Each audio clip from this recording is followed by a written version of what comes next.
Assalamualaikum warahmatullahi wabarakatuh. Shalom, Om Swastiastu, Namo Buddhaya, dan salam kebajikan. PT Smart Weekend Profesional bekerja sama dengan PDB Law Firm serta Badan Arbitrase Nasional Indonesia Perwakilan Surabaya mengucapkan selamat datang dan selamat bergabung pada acara webinar pentingnya revisi UU Arbitrase dan alternatif penyelesaian sengketa. Pertama-tama, perkenalkan saya Maria Clarissa Talia, selaku MC pada webinar pagi ini. Selanjutnya, izinkan saya untuk memperkenalkan moderator pada pagi hari ini, yaitu Dr. Doni Budiono, ST, SEAK, SHMH, MSA, CA, ACPA. Beliau merupakan pimpinan Persekutuan Perdata Doni Budiono dan rekan, advokat, konsultan hukum, konsultan kekayaan intelektual, kuasa hukum pengadilan pajak, kurator, dan pengurus. Beliau juga merupakan pimpinan dari kantor konsultan pajak dan kantor jasa akuntan Doni Budiono, dengan keahlian di bidang akuntansi, perpajakan, hukum kekayaan intelektual, hukum kepailitan, hukum perusahaan, dan berbagai bidang hukum lainnya. Beliau menempuh pendidikan S1 Teknik Elektro dari Universitas Kristen Petra, Surabaya, S1 Ekonomi Akuntansi dari Universitas 17 Agustus 45, Surabaya.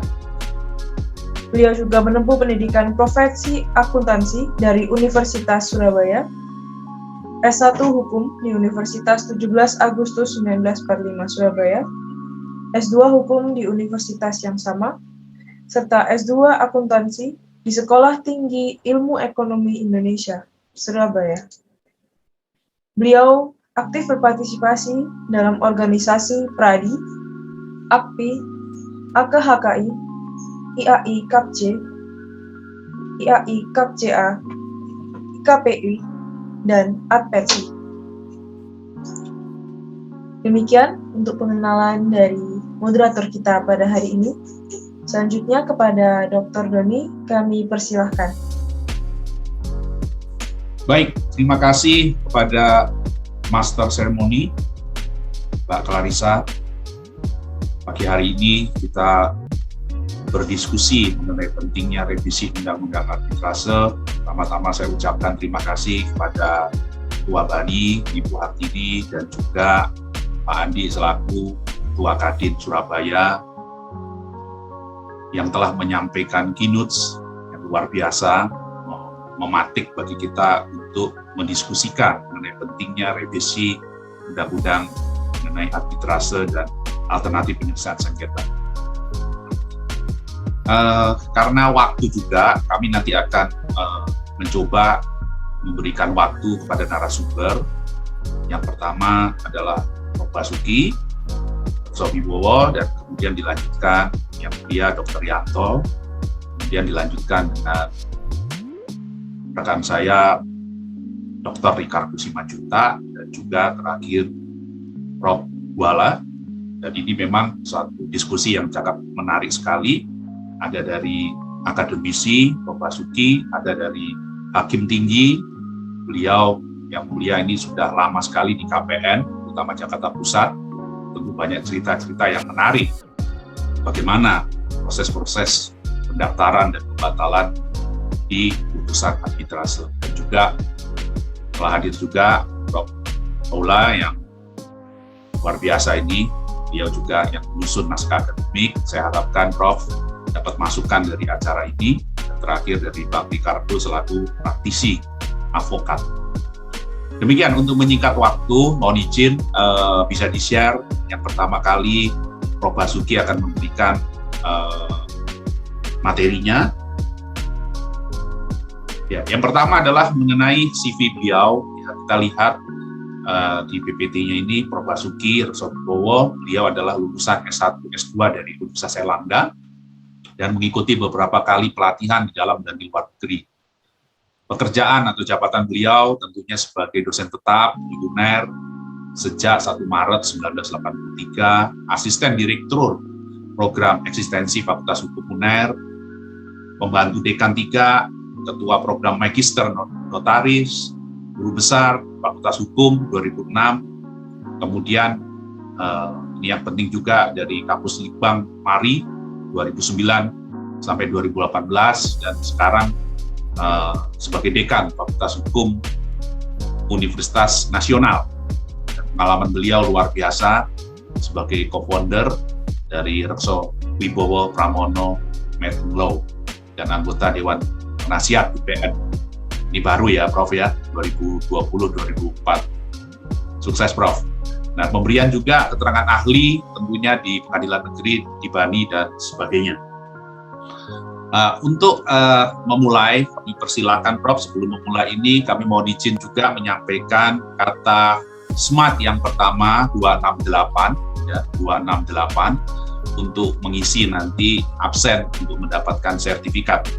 Ya, saya harapkan para peserta yang ingin mendapat sertifikat tentunya menghadiri dari awal sampai akhir, sehingga nanti di akhir acara saya akan memberikan kata kunci yang kedua, supaya sertifikat betul-betul dikeluarkan, dapat dipertanggungjawabkan, yang memang mengikuti dari awal hingga akhir. Ya, saya ulangi, 268. Kami persilakan Prof untuk bisa mempresentasikan kurang lebih 20 menit Prof.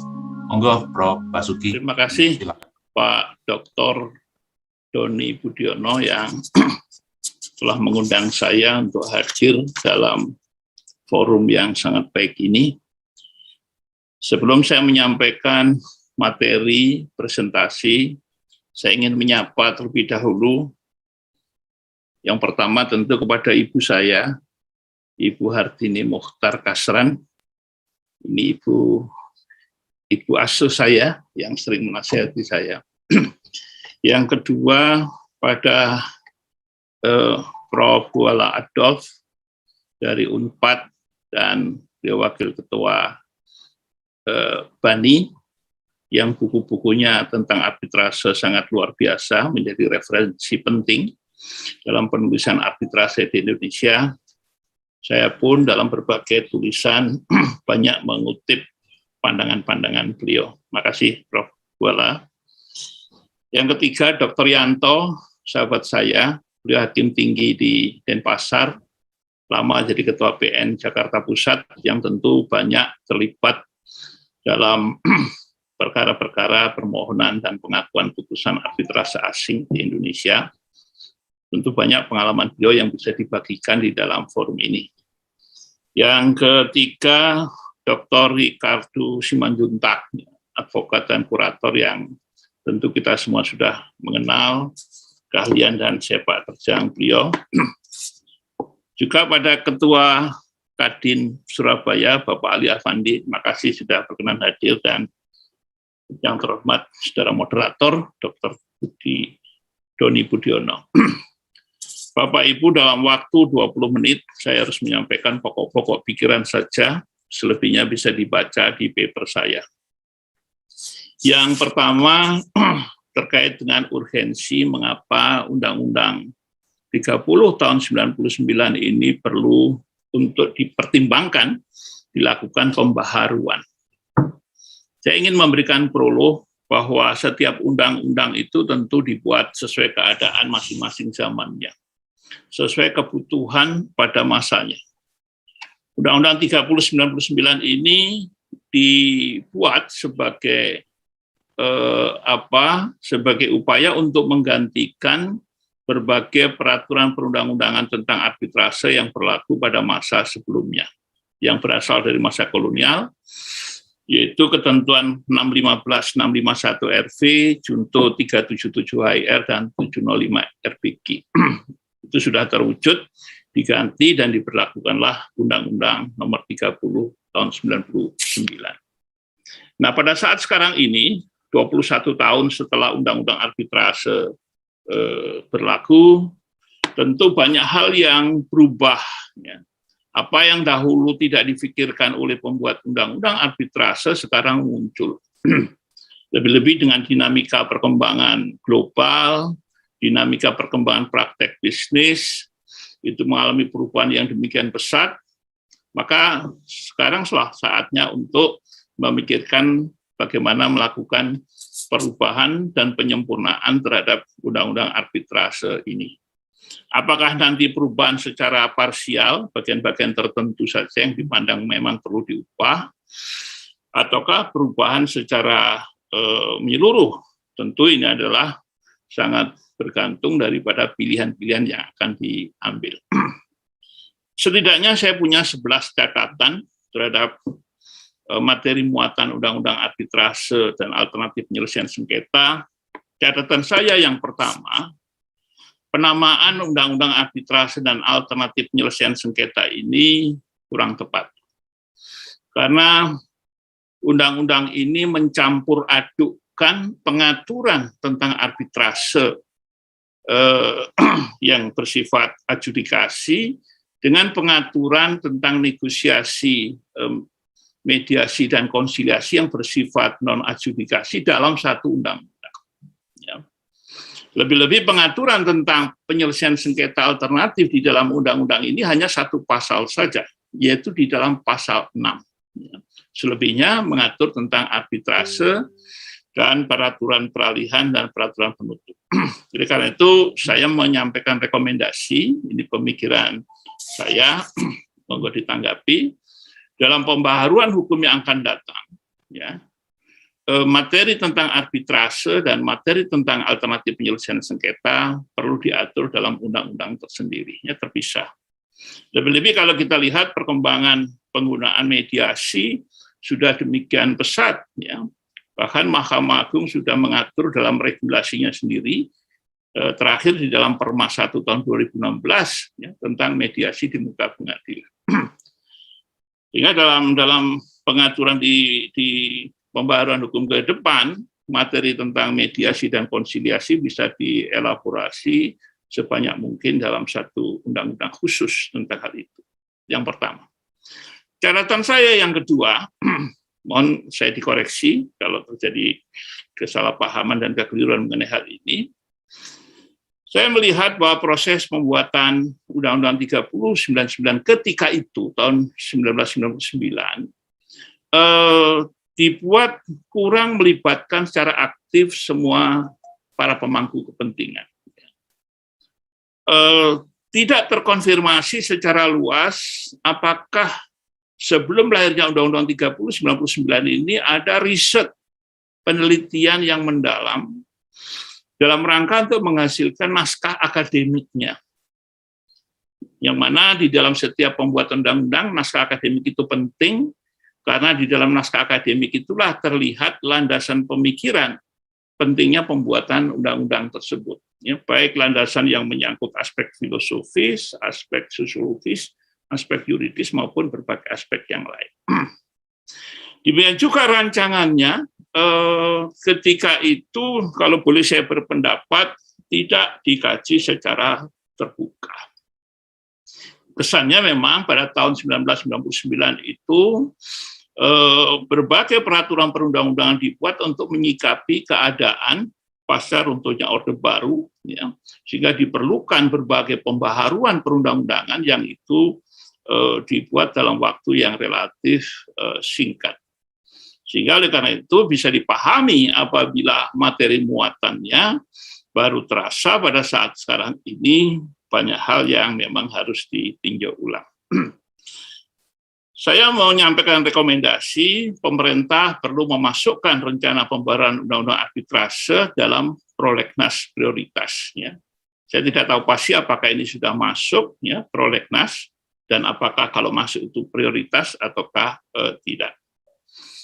Nah, di dalam undang-undang arbitrase baru nantinya sebagai ius constituendum perlu diawali dengan riset dan kajian secara mendalam. Semua para pemangku kepentingan dilibatkan, ya, kalangan akademis, kalangan praktisi, kalangan advokat, kalangan pelaku usaha, ya, juga hakim, ya, untuk bersama-sama melakukan kajian-kajian yang nanti itu sangat penting bagi penyusunan naskah akademik. Forum pada pagi hari ini merupakan bagian dari upaya itu untuk memberikan kontribusi pemikiran di dalam pembaharuan undang-undang arbitrase.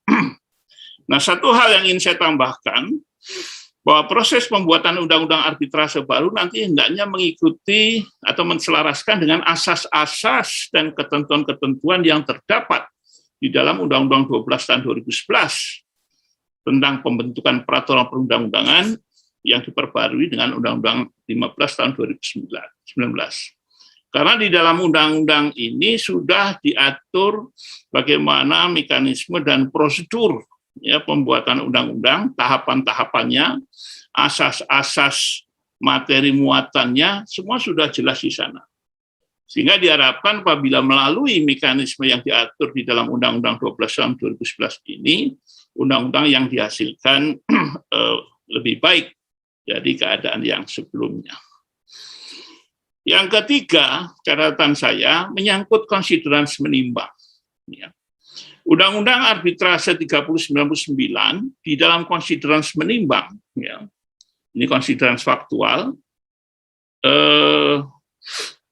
mengacu bahwa undang-undang ketentuan arbitrase di RV, HIR, dan RBG dianggap sudah tidak sesuai lagi dengan perkembangan. Ya, ini satu hal yang mesti selalu kita temukan di dalam konsiderans pembuatan undang-undang yang bersifat pembaharuan atau pergantian terhadap undang-undang yang lama. Bisa dipahami. Tetapi pada saat hari ini, tahun 2021 tentu banyak perbedaan yang terjadi, perubahan yang terjadi dibandingkan dengan kondisi saat itu, tahun 99. Ini tentu perlu menjadi bahan pertimbangan dalam nantinya pembaharuan undang-undang arbitrase. Karena saya merekomendasikan dalam undang-undang arbitrase baru perlu merumuskan dalam konsiderans faktual menimbang dengan mengkaitkan kebutuhan dan perkembangan situasi dan kondisi pada saat ini dan di masa yang akan datang. Karena dengan berkembangnya berbagai aktivitas perdagangan baik di lingkup nasional maupun global, tentu itu sangat membawa pengaruh bagaimana pengaturan tentang arbitrase sebagai satu cara penyelesaian sengketa bisnis. Yang keempat, catatan saya, konsiderans mengingat. Di dalam Undang-Undang Arbitrase, konsiderans mengingatnya mengacu pada Undang-Undang 14 tahun 70 tentang ketentuan-ketentuan pokok kuasaan kehakiman.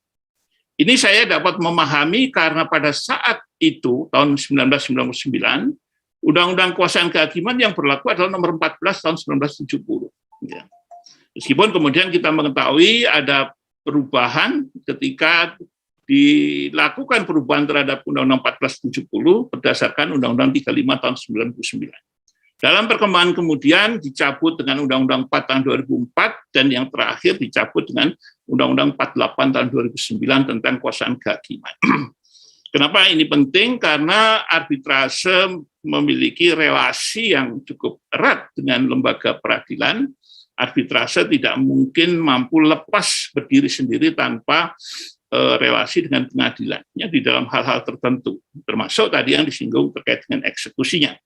Tapi bukan hanya itu, banyak aspek lain yang diatur yang itu memberikan pengaturan relasi dengan pengadilan.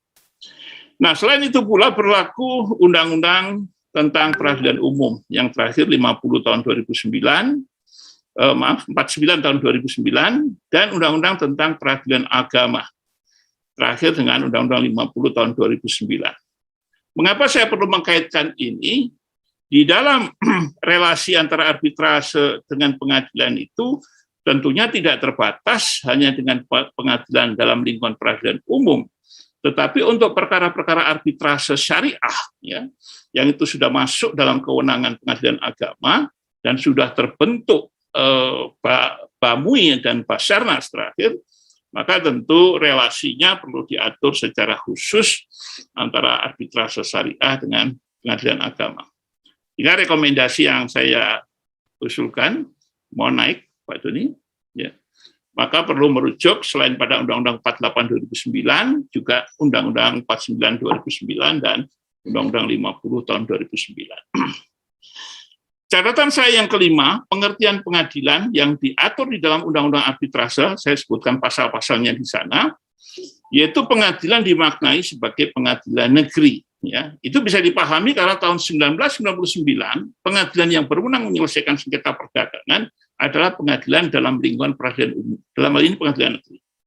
Tetapi kemudian kita ketahui telah berlaku undang-undang berdasarkan pasal 49 Undang-Undang 3 tahun 2006 perubahan atas Undang-Undang nomor 7 tahun 89 tentang peradilan agama, diatur pengadilan agama berwenang mengadili sengketa ekonomi syariah. Jadi ini adalah perluasan wewenang absolut pada lingkungan peradilan agama.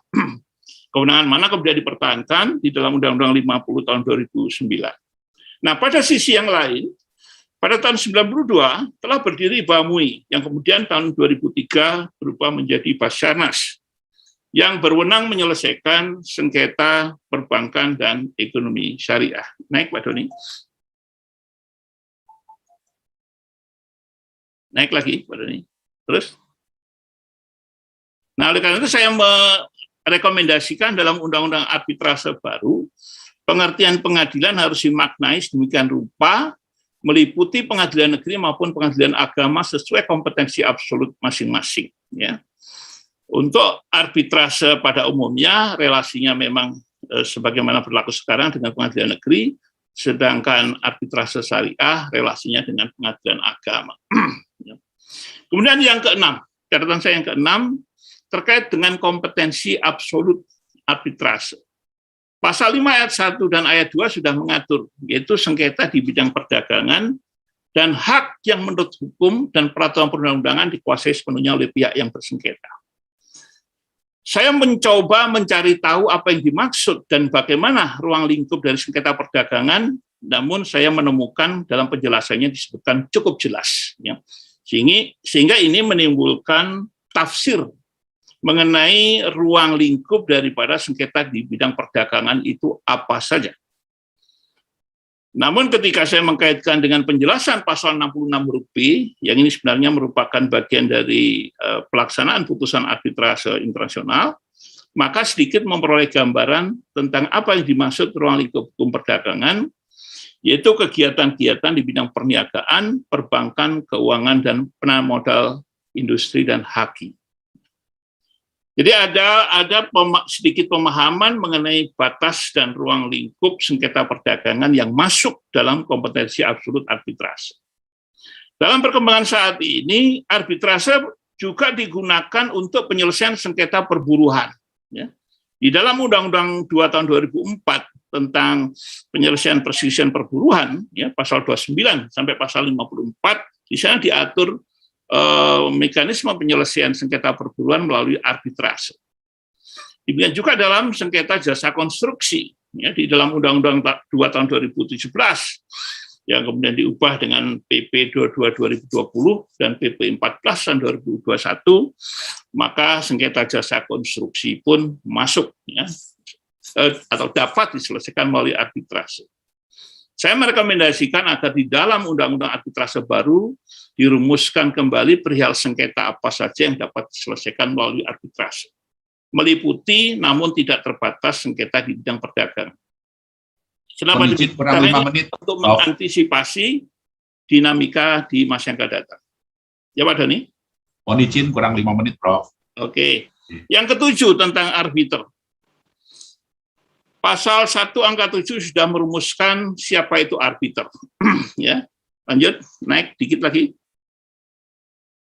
Tentunya ketika seseorang ditunjuk sebagai arbiter, terlebih dahulu dia bertanya pada dirinya sendiri secara jujur, apakah memang memiliki kapasitas dan kemampuan serta pengalaman sesuai dengan sengketa yang diajukan. Yang kedua, apakah terdapat potensi konflik of interest ataukah tidak dengan pihak berperkara maupun putusan dijatuhkan. Ini tentu jawaban atas pertanyaan ini melekat pada arbiter itu sendiri. Apakah dia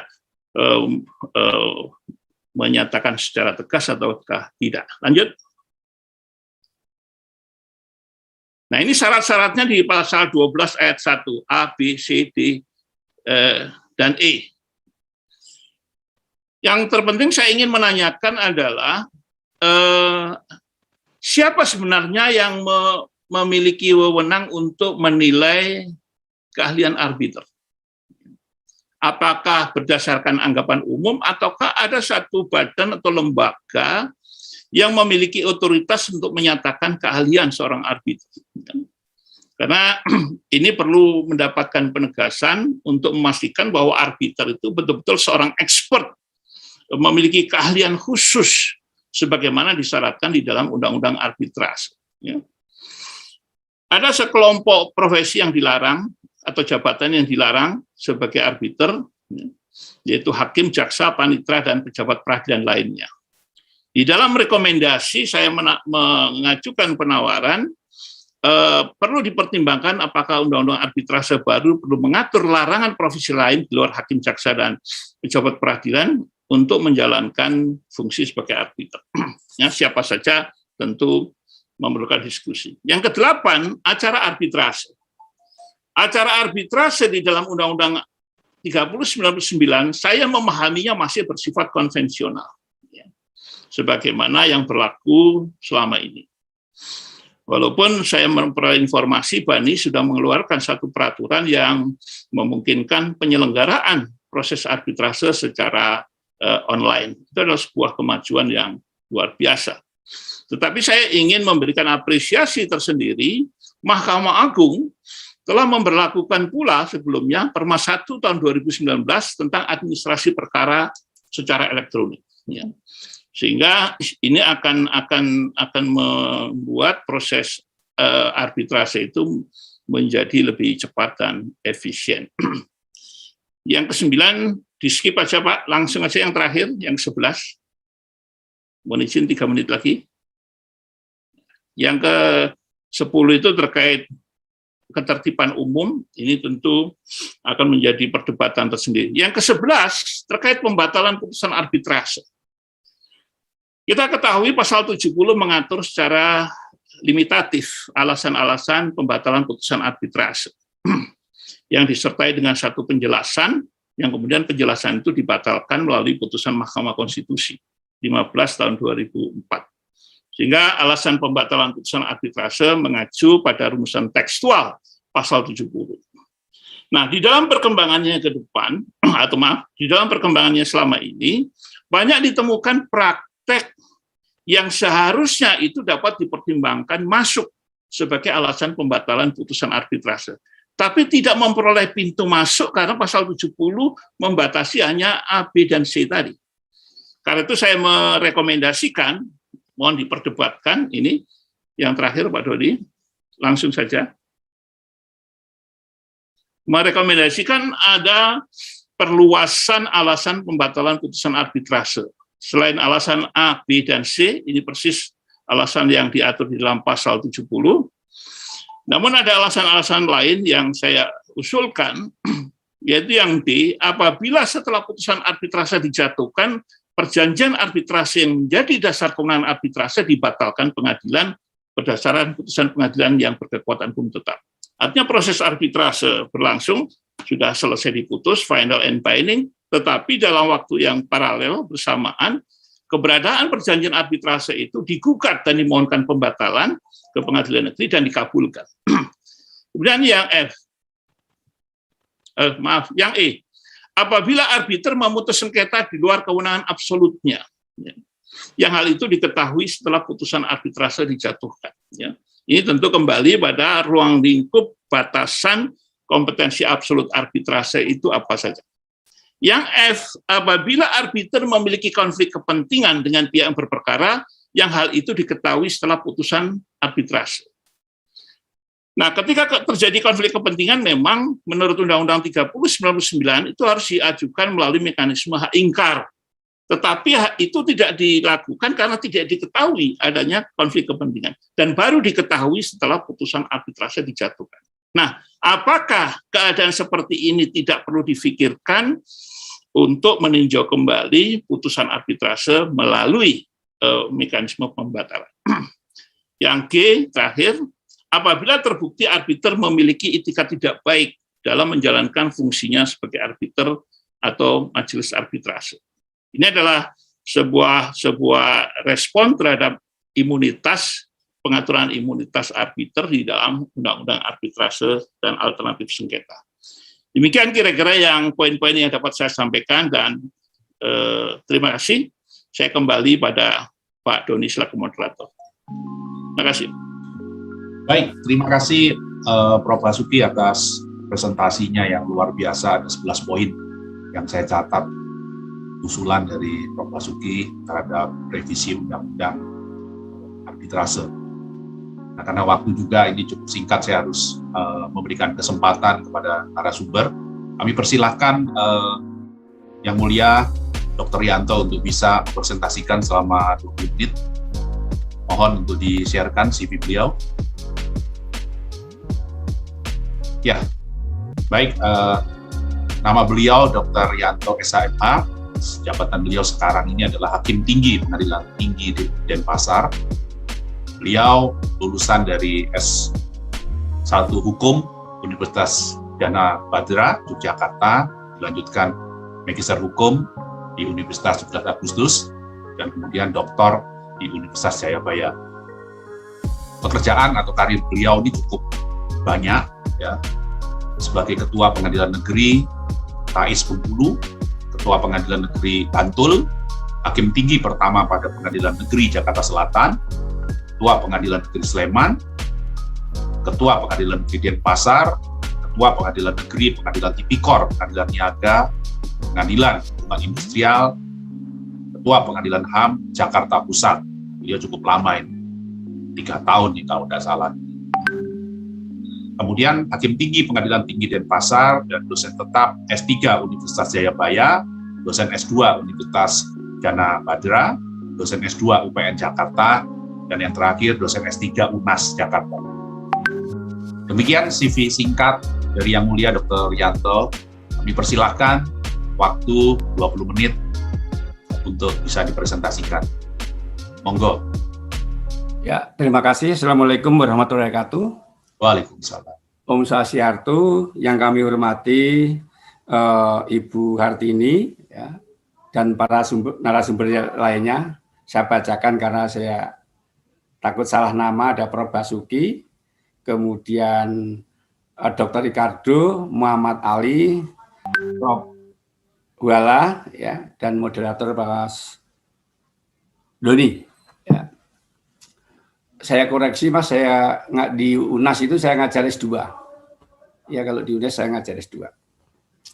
Jadi sebelum kita lanjutkan pemaparan ini, kita minta izin kepada Mas Doni. Ya, itu kan ada, kalau tadi udah kewenangan arbiter, objek arbiter, syarat untuk diajukan ke arbiter tadi udah disampaikan narasumber terdahulu. Kalau bisa tidak saya ulangi lagi di makalah saya ini, Pak Asdoni. Misalnya kewenangan arbiter, syarat untuk bisa diajukan di arbiter, objek arbiter itu kan sudah dibahas oleh narasumber yang terdahulu. Sehingga kalau diperkenankan tidak perlu saya ulang kembali. Siap. Ya. Jadi sesuai dengan permintaan panitia kemarin bahwa saya diminta untuk menyampaikan pengalaman praktek saya selaku ketua pengadilan berkaitan dengan permohonan eksekusi, putusan arbitrase, kemudian kekuatan putusan arbitrase, kemudian pembatalan ya arbitrase yang tadi juga sudah banyak disinggung oleh narasumber terdahulu. Ya, tentunya kalau kita lihat bahwa perkara arbitrase itu kan untuk bisa ditangani arbiter kan harus ada kesepakatan kedua belah pihak. Ya, namun ternyata dalam praktek tidak semua para pihak itu menerima putusan arbitrase. Tidak semua. Karena hal ini terbukti adanya banyaknya permohonan pembatalan. Ya. Ini artinya para pihak tidak konsekuen, dan permohonan pembatalan itu hampir semuanya dimintakan setelah ada permohonan eksekusi. Ya. Jadi hampir 90% permohonan pembatalan itu diajukan setelah adanya permohonan eksekusi putusan arbitrase dalam praktek. Ya, dalam praktek. tadi sudah disampaikan narasumber yang dahulu bahwa syarat untuk mengajukan eksekusi adalah putusan harus didaftarkan terlebih dahulu. Ya, ini dalam praktek pernah dijumpai ada permohonan eksekusi, namun ternyata putusan arbitrase tersebut belum didaftarkan ke Pengadilan Negeri Jakarta Pusat sampai melampaui batas 30 hari. Ini pernah ada. Ini internasional, nggak salah apa ya? Ini pernah ada. Nah, ini akhirnya menjadi permasalahan. Kalau terjadi hal yang demikian, solusinya seperti apa? Ya, karena kalau di pengadilan otomatis ya permohonannya nggak diterima karena sudah melampaui 30 hari. Apakah seperti ini ada solusi bagi arbitrase lembaganya itu untuk memecahkan masalah seperti ini? Ya, jadi intinya permohonan eksekusi tadi, ya. Dan selama saya menjadi ketua pengadilan lebih kurang, saya 3 tahun kurang 2 hari, ya, memecahkan rekor ini ketua pengadilan negeri Jakarta Pusat 3 tahun kurang 2 hari itu, saya belum pernah menolak permohonan eksekusi putusan arbitrasi berdasarkan ketentuan 62 ayat 2. Ya, itu melampaui kewenangan, kemudian melanggar ketertiban umum, kesusilaan, itu belum pernah saya. Ya, yang terjadi hanya penundaan eksekusi karena ada permohonan pembatalan. Ya, karena adanya permohonan pembatalan. Tuh. Nah, kadang-kadang tadi disampaikan oleh Prof. Basuki bahwa sebetulnya ada alasan yang betul-betul bisa diterima, namun tidak ada pintu masuknya. Nah, ini benar sekali saya garis bawahi, ya, itu betul sekali. Suatu contoh misalnya ada kemarin itu permohonan pembatalan putusan karena ada ketidaknetralan arbiter dengan ada bukti-bukti foto adanya pertemuan antara lawannya dengan ini, tapi ya itu tadi walaupun dia punya bukti, tapi kan itu di luar ketentuan pasal 70 seperti yang disampaikan Prof. Basuki tadi. Ya. Nah, ke depan apakah saya setuju Prof. Basuki tadi, apakah pasal 70 tadi mau diperluas, ya, atau sekalian tadi kalau moderator atau narasumber yang lain kalau nggak salah dengar tadi bahwa arbiter tidak mempunyai upaya paksa, ya, apakah nanti mau sekalian kalau revisi mau dimintakan bahwa arbiter punya upaya paksa, nah itu kan semuanya ada peluang, ya, semuanya ada peluang. Tadi dikatakan bahwa putusan Bani itu final, binding, ya, artinya tidak ada upaya hukum, baik itu banding, kasasi, dan PK. Namun kita ketahui bersama, walaupun tidak ada upaya hukum banding, kasasi, dan PK, namun diberikan pintu masuk untuk mengajukan pembatalan putusan, ya, ke pengadilan negeri, ya, dengan konteks alasan seperti yang tertera dalam pasal 70, ya, itu namanya juga, kalau saya bisa mengartikan, itu juga upaya hukum. Hanya bedanya bukan upaya hukum banding, kasasi, dan PK, tapi upaya hukumnya bisa mengajukan perlawanan yang berupa permohonan pembatalan ke pengadilan negeri. Ya. Nah, tentunya saya kurang baca secara detail Undang-Undang 30 99 ya. Kalau di peradilan umum itu misalnya ada ketentuan PK itu tidak bisa menunda eksekusi, ya. Permohonan PK tidak bisa menunda eksekusi.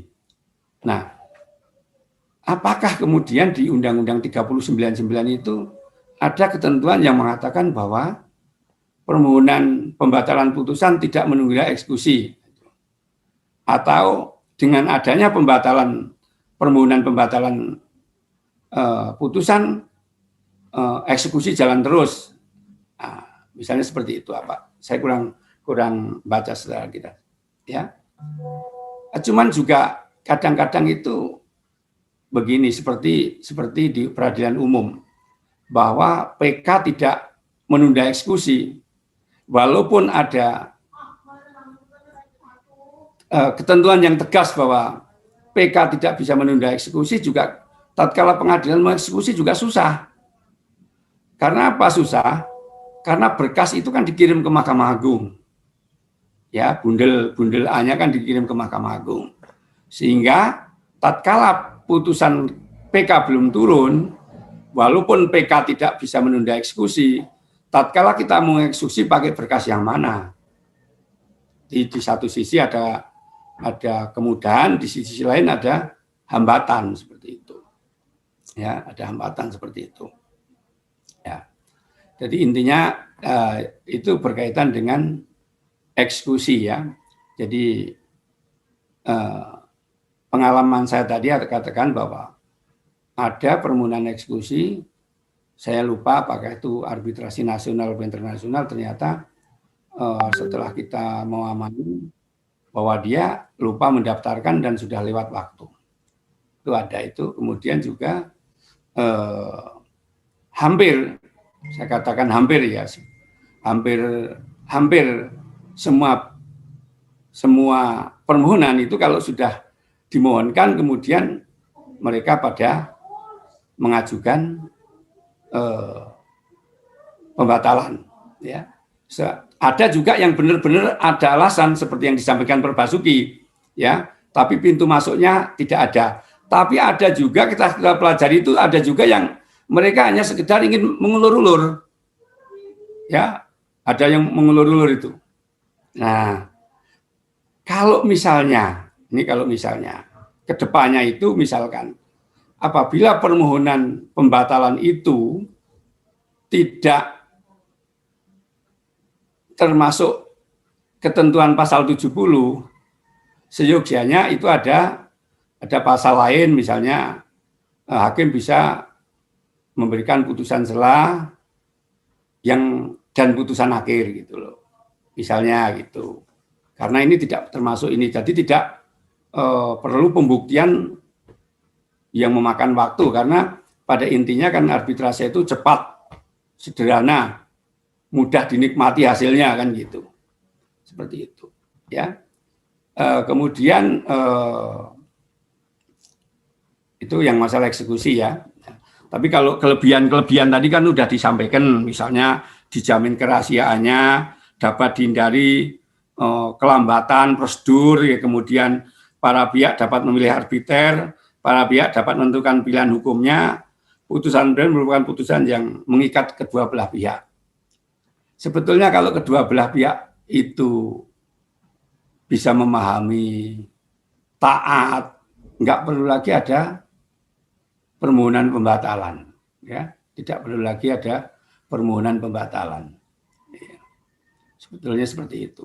Atau ada ketentuan, misalnya ada ketentuan bahwa permohonan pembatalan di luar ketentuan pasal 70, eksekusi jalan terus, misalnya seperti itu, ya kita jalan terus. Ya. Intinya seperti itu, bahwa eksekusi itu bisa dibatalkan hanya ada ketentuan, bisa ditolak apabila ada ketentuan pasal 62. Kalau dibatalkan apabila pemohon memenuhi salah satu ketentuan pasal 70. Intinya seperti itu, ya. Kemudian putusan arbitrase itu mengikat, ya, konkret mengikat kedua belah pihak, final and binding, tidak ada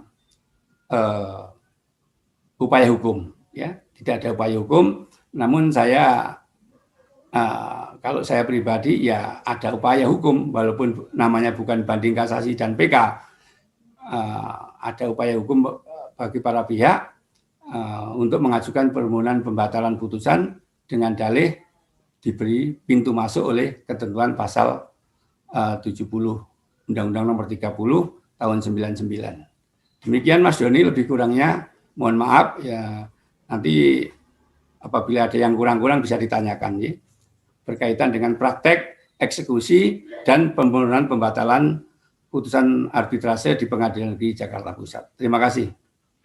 Oke, matur suwun Yang Mulia Dr. Rianto atas presentasinya. Mungkin sudah banyak pertanyaan juga, usul-usul. Karena waktu juga kami coba melanjutkan dulu presentasi dari narasumber berikutnya. Mungkin rekan saya Dr. Ricardo sudah bergabung. Silakan Bang Ricardo. Ya, Bapak Ibu sekalian, para pembicara yang saya hormati dan seluruh peserta dari webinar kita pada pagi hari ini, Assalamualaikum, selamat pagi, salam sehat buat kita semua. Terima kasih telah juga mengundang saya menjadi mitra diskusi pada pagi hari ini. Dan saya juga, walaupun saya tadi terlambat, tapi saya juga mendengar presentasi dari dua pembicara yang menurut saya sangat-sangat luar biasa, sangat baik gitu ya, untuk memberikan pencerahan kepada kita semua. Bapak Ibu sekalian, kalau topik ini kan adalah pentingnya revisi Undang-Undang Arbitrase gitu ya. Nah, kalau kita katakan pentingnya, seberapa penting gitu ya. Kalau saya memang melihat secara umum sih sebenarnya udah memberikan satu gambaran yang cukup gitu ya. Yang cukup gitu. Tapi kita memang dalam alam atau dalam situasi sekarang yang sudah melebar ke dan juga menyatu dengan aktivitas internasional, nilai cukup pada undang-undang arbitrase kita itu ya tidak cukup jadinya sebenarnya. Sehingga artinya kita membutuhkan ketajaman dalam ketentuan undang-undang arbitrase itu, agar dalam proses implementasinya memang bisa kita harapkan seperti apa yang kita inginkan gitu. Karena memang ada satu penyakit di Indonesia, ya jelas saja masih dilanggar, apalagi kurang jelas gitu loh. Ya udah jelas saja masih ditabrak. Nah jadi memang dibutuhkan ketajaman-ketajaman dan kejelasan-kejelasan. Jadi kalau dikatakan penting, ya penting. Memang penting untuk melakukan revisi, tapi seberapa penting ya? Ya ini adalah satu keadaan yang memang kita harapkan akan berproses lah. Dan diskusi ini bisa menjadi trigger. Kenapa? Karena di sini juga ada Bani nih, ya kan? Kalau saya lihat sebenarnya Bani adalah satu wajah. Walaupun semua orang bisa membuat institusi arbitrase, tapi Bani adalah salah satu institusi arbitrase yang telah tumbuh, ya kan? Berdasarkan dalam sejarah Indonesia, dalam sejarah proses penyelesaian sengketa Indonesia, dan dia dalam pandangan saya telah menjadi bagian dari gambar penyelesaian warna penyelesaian sengketa Indonesia. Jadi sangat penting keberadaan Bani, dan sangat penting juga Bani menyesuaikan diri, walaupun tidak tertutup kemungkinan seperti kata Profesor Rekso tadi bahwa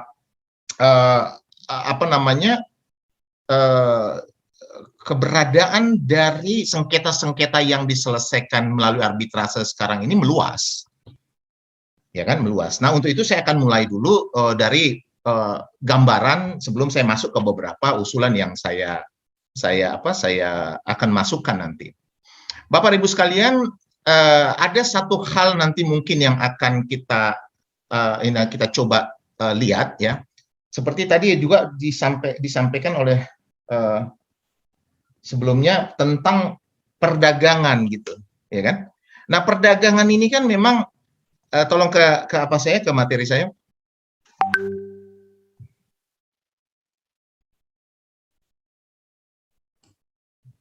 Ya, yang ini, Bang.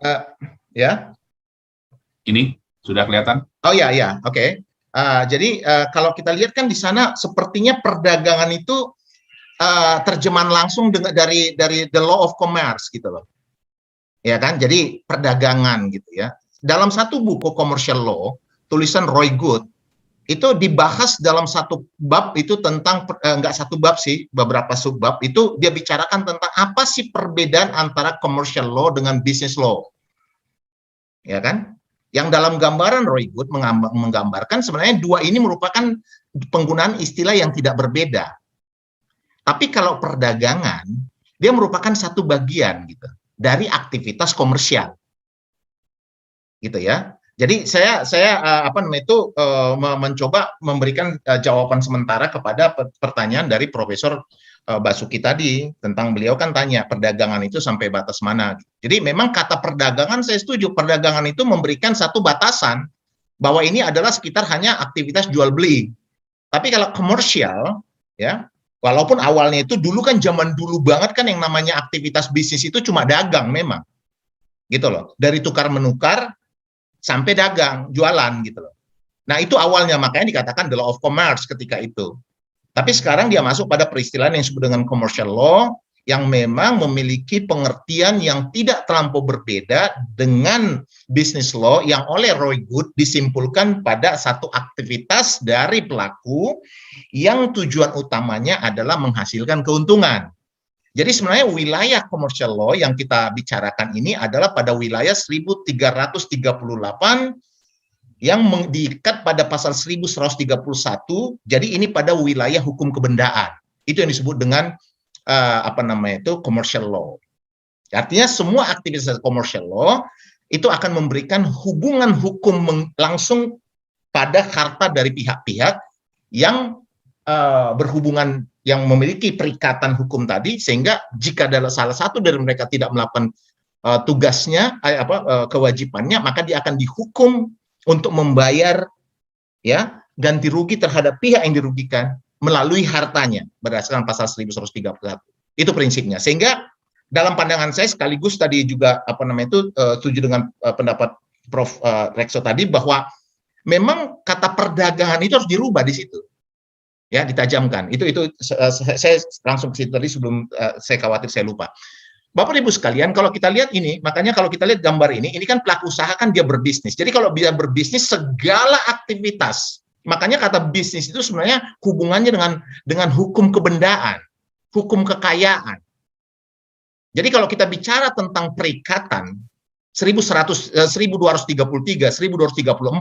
1236, 1239, ya, 1243, 1338, 1341, itu semuanya adalah satu hubungan hukum yang merekatkan seluruh aktivitas dan kesepakatan para pihak yang konsekuensinya diikatkan pada kekayaan. Itu adalah wilayah yang saat ini menjadi wilayah yang bisa diselesaikan melalui mekanisme penyelesaian arbitrase sebagai alternatif dari penyelesaian sengketa di luar pengadilan. Itu dia. Nah, sekarang kita akan lihat. Tadi sudah dijelaskan bahwa kontrak itu bisa dua dia, ya. Tapi kita sudah tegas. Saya pikir di pasal 10 kita sudah tegas, ya kan? Di pasal 2 kita juga sudah tegas bahwa dia harus mengandung klausul arbitrase. Kenapa mengandung klausul arbitrase? Karena memang berdasarkan undang-undang arbitrase yang dulu kita kejar dari RV, memang mengatakan bahwa by laws, ya kan? By laws, demi hukum, bahwa demi hukum yang dianut pada pasal 1266 Perdata, 1267 Perdata tentang penyelesaian sengketa pihak yang harus diselesaikan melalui pengadilan, itu telah bisa dikesampingkan berdasarkan kewenangan berkontrak. Nah, kewenangan berkontrak. Jadi prinsipnya adalah kewenangan berkontrak. Nah, karena kewenangan berkontrak dan dia harus men-set aside konsekuensi hukum atau bylaws dari 1266 atau 267 KUH Perdata, maka dia harus secara tegas dicantumkan dalam kontrak. Artinya apa? Artinya kontrak yang tidak memiliki klausula arbitrase, maka dia adalah kontrak yang demi hukum penyelesaiannya tidak boleh ke arbitrase secara absolut. Tapi dia berada pada kewenangan pengadilan negeri berdasarkan pasal 1266 jika dia tidak memiliki klausul arbitrase secara tertulis. Nah, kalau misalnya kita katakan dia tidak memilih secara tertulis, berarti dalam perjanjian itu dia tidak ada. Nah, Bapak Ibu sekalian, kalau kita lihat, kalau dia mengandung klausul arbitrase, maka sebenarnya pasal 10 Undang-Undang Arbitrase sudah tepat, udah tepat. Dia mempunyai kemandirian, itu yang kita sebut dengan prinsip separability. Jadi dia mempunyai kemandirian. Bahkan orang menuduh bahwa kontrak itu batal pun klausul arbitrase itu nggak menjadi batal di sana. Ya, nggak menjadi batal. Ini sangat-sangat penting. Jiwa dari perjanjian arbitrase salah satunya adalah klausula separability. Karena saya catat poin penting yang kata yang mulia tadi Pak Yanto, ya, Hakim Yanto. Beliau katakan seharusnya lah para pihak itu konsekuen terhadap pilihannya. Kalau pilih pengadilan ya pengadilan, kalau pilih arbitrase ya tunduk gitu loh. Jangan giliran menang tepuk dada, giliran kalah pergi ke pengadilan untuk membatalkan. Ini sebenarnya sikap yang mempermalukan. Ya kan? Semua orang menang memang akan merasa benar, semua orang salah, tapi bisa nggak ketika salah orang menganggap bahwa berpendapat bahwa memang itulah konsekuensi dari pilihan. Nah, di arbitrase tadi kita lihat ada dua, ad hoc dan institusi. Ya kan, saya pikir ini nanti kita bahas tentang ini udah tadi. Nah, kalau kita lihat kontrak tadi tidak mengandung arbitrase, dia masih memiliki kans bahwa pasca sengketa terjadi orang bisa menyepakati, sehingga ketika disepakati kemudian di arbitrase dan arbitrase itu sehingga dia diputuskan di arbitrase. Nah, wilayah ini sebenarnya sudah diatur dan menurut saya cukup baik di Undang-Undang Arbitrase 30. Bagaimana kontrak itu, ya kan, kemudian diperbolehkan para pihak untuk kemudian memilih arbitrase. Otherwise, kalau dia nggak pilih dan klausula tidak mengandung arbitrase, dasar hukumnya berdasarkan pasal 1266 Perdata, dari 1267 Perdata, dia harus pergi ke pengadilan negeri. Kalau utang itu telah jatuh tempo dan dapat ditagih dan dia tidak bayar, dia pergi ke pengadilan niaga gitu. Jadi ini adalah wilayah yang telah secara hukum telah diberikan route, ya jalan untuk how to defense the creditors right atau parties right and interest dalam aktivitas bisnisnya. Silakan, Pak. Ya, lanjut. Nah, Bapak Ibu sekalian, ini adalah satu cara baru, ya kan? Ini ada alternatif. Jadi kalau tadi arbitrase itu adalah alternatif di luar pengadilan, ini adalah alternatif di luar arbitrase, ya kan? Selain mediasi, kita kenal juga ada adjudikasi di sana. Ada adjudikasi, ya. Nah, arbitrase tentu ada. Nah, kalau kita lihat sekarang pengembangan arbitrase, ya, tadi saya juga mencatat poin bagus yang dikatakan Profesor Okta tadi bahwa sebenarnya semakin meluas sekarang. Benar, bahwa tidak hanya syariah, tidak hanya olahraga, sekarang arbitrase, tidak hanya perburuhan. Wilayah-wilayah perbankan pun sudah secara khusus ingin membangun kewenangan penyelesaian melalui arbitrase, melalui LAPS, Lembaga Alternatif Penyelesaian Sengketa. Yang menurut saya sampai sekarang, ya kan, mereka harus kerja keras, kan? Kenapa? Karena secara waktu dan secara prestasi, penanganan kasus-kasus komersial umum di Indonesia, termasuk perbankan atau usaha jasa keuangan, itu masih berada di BANI. Ya, jadi kalau ada misalnya pihak yang mengkhususkan itu, mereka pastikan bahwa mereka harus paling tidak setara dengan BANI. Ya kan, kalau menggunakan arbiter BANI juga, ya kan, misalnya LAPS, Lembaga Alternatif Penyelesaian Sengketa, misalnya katakanlah Lembaga Alternatif Penyelesaian Sengketa perbankan atau asuransi, tetap aja arbiternya menggunakan arbiter yang ada di BANI, ya orang pergi ke BANI. Ya kan? Nah, hal-hal seperti itu. Jadi kita lihat bahwa di pasar ini sekarang berkembang, walaupun banyak perkembangannya masih lebih mengarah pada formalitas daripada substansi. Nah, ada mediasi di sana. Kita lihat ada mediasi luar pengadilan dan mediasi di dalam pengadilan. In court mediation settlement, ya. Nah, juga kita lihat ada Badan Penyelesaian Konsumen juga menggunakan rekonsiliasi dan adjudikasi.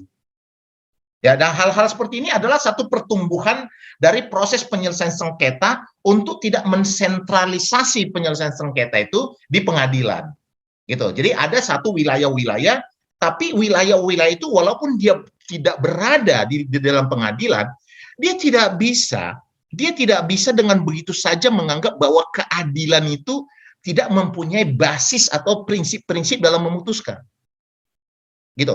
Ini saya pikir yang menjadi satu dasar sangat utama bagi para arbiter. Karena selalu arbiter itu bilang, kami ini adalah penjaga gawang, kami ini adalah wasit. Seakan-akan arbiter itu nggak mempunyai keharusan untuk melihat perkara itu black and white. Apalagi kalau dia sudah mulai, udah mulai masuk penanganan perkara ad hoc. Yang ada selalu 90-10, 80-20, ya kan? 70-30, selalu bicara tentang ex aequo e bono. Bahwa kadang-kadang putusan itu cenderung mengambil posisi yang menyenangkan semua orang. Sehingga kadang-kadang kalau kita masuk perkara kita ke arbitrase dan kebenaran kita adalah black and white, kita suka takut. Ya. Karena kalau kita ajukan 100, dia akan kadang-kadang dia akan arbitrase akan setujui 80. Ya. Sehingga orang kadang-kadang naikkan 120 supaya disetujui 100. Nah, kalau naikkan 120, basis hukumnya tidak ada. Jadi memang kalau kita lihat coba kita perhatikan, pada umumnya itu putusan-putusan arbitrase itu selalu membebankan perkara kedua belah pihak. Itu menunjukkan bahwa putusan-putusan itu banyak sekali yang tidak strict menyatakan satu pihak ini benar 100%. Salah nggak itu? Nggak salah. Tapi artinya itu nggak bisa dibuat sebagai satu nuansa bahwa memeriksa perkara itu adalah satu cara seakan-akan bahwa arbiter ini adalah penjaga gawang yang membuat dua-dua pihak itu menjadi sama-sama nyaman, tidak.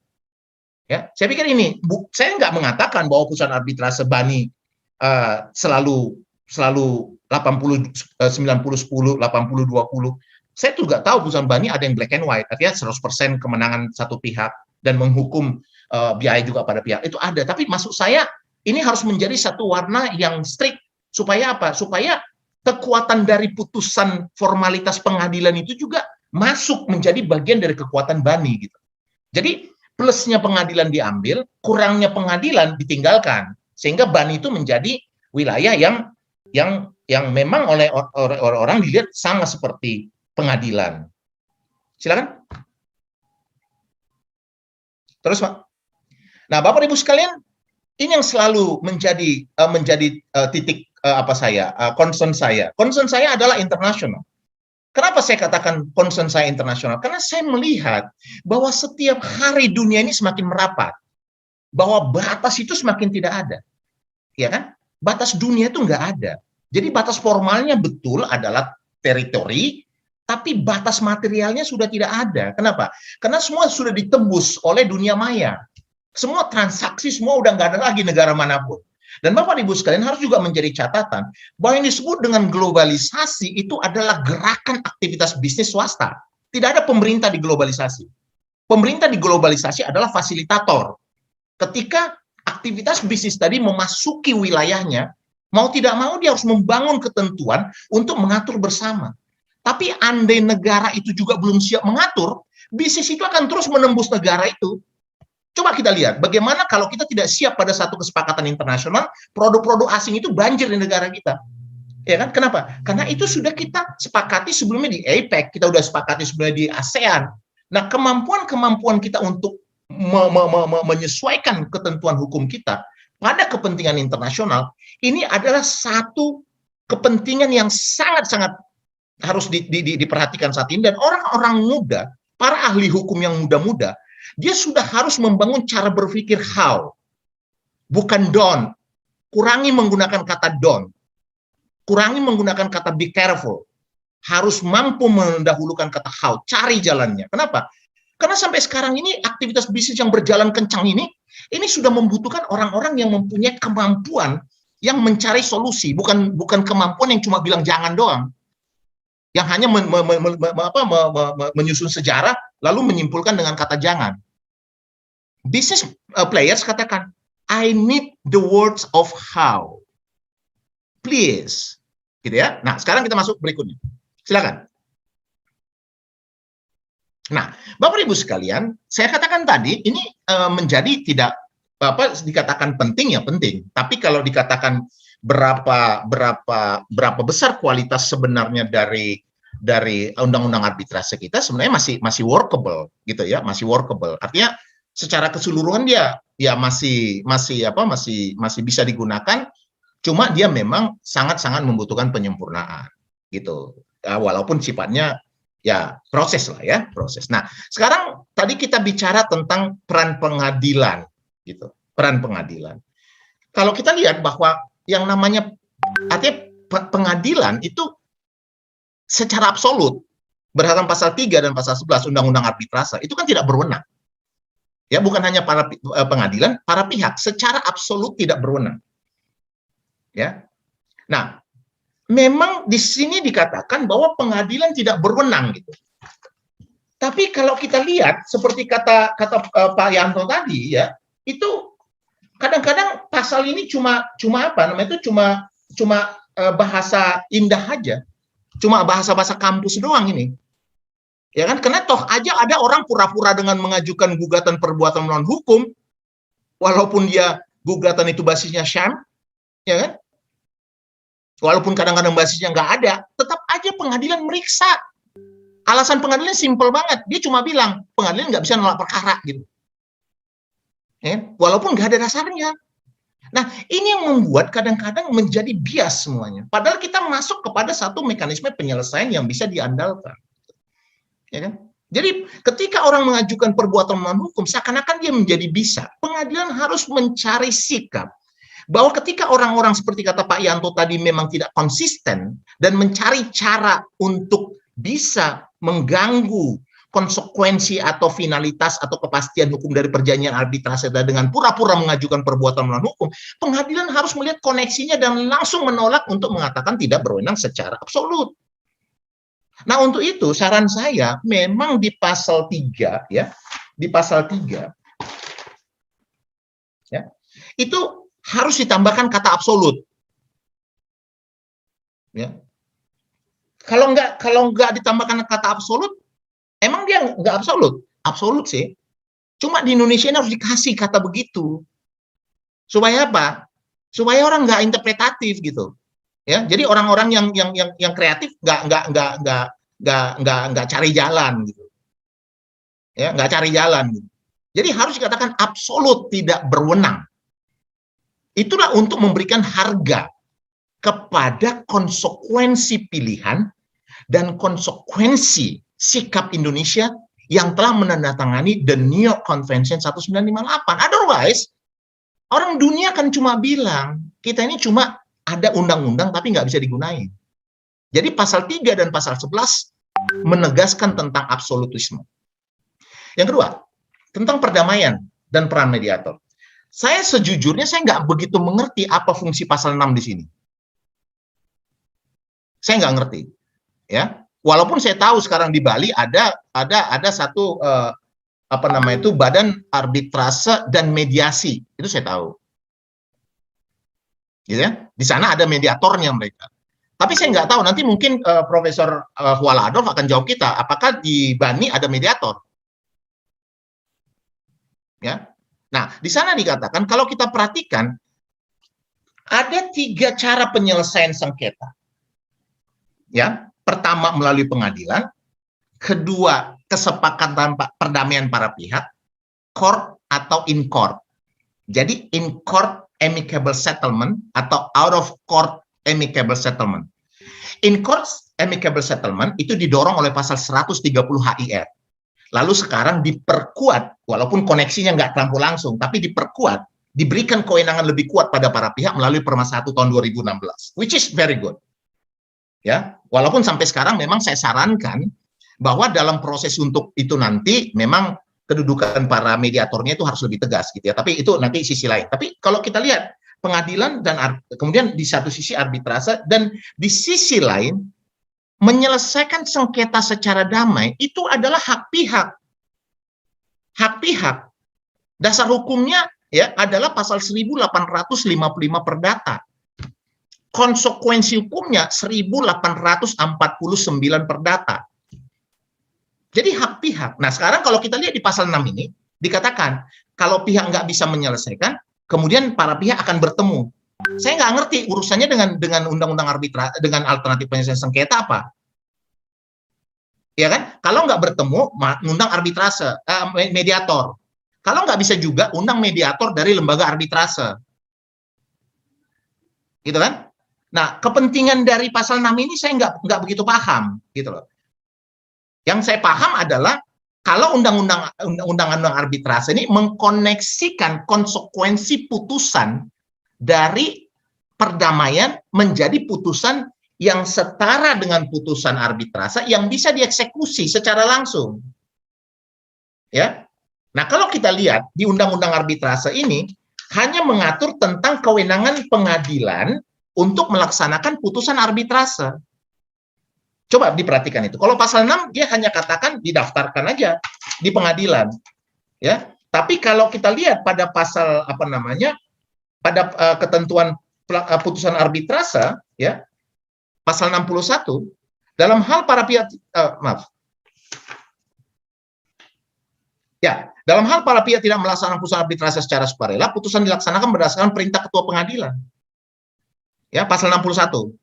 Jadi pasal 61 jelas ada pengaturan kalau para pihak tidak melaksanakan putusan arbitrase nasional secara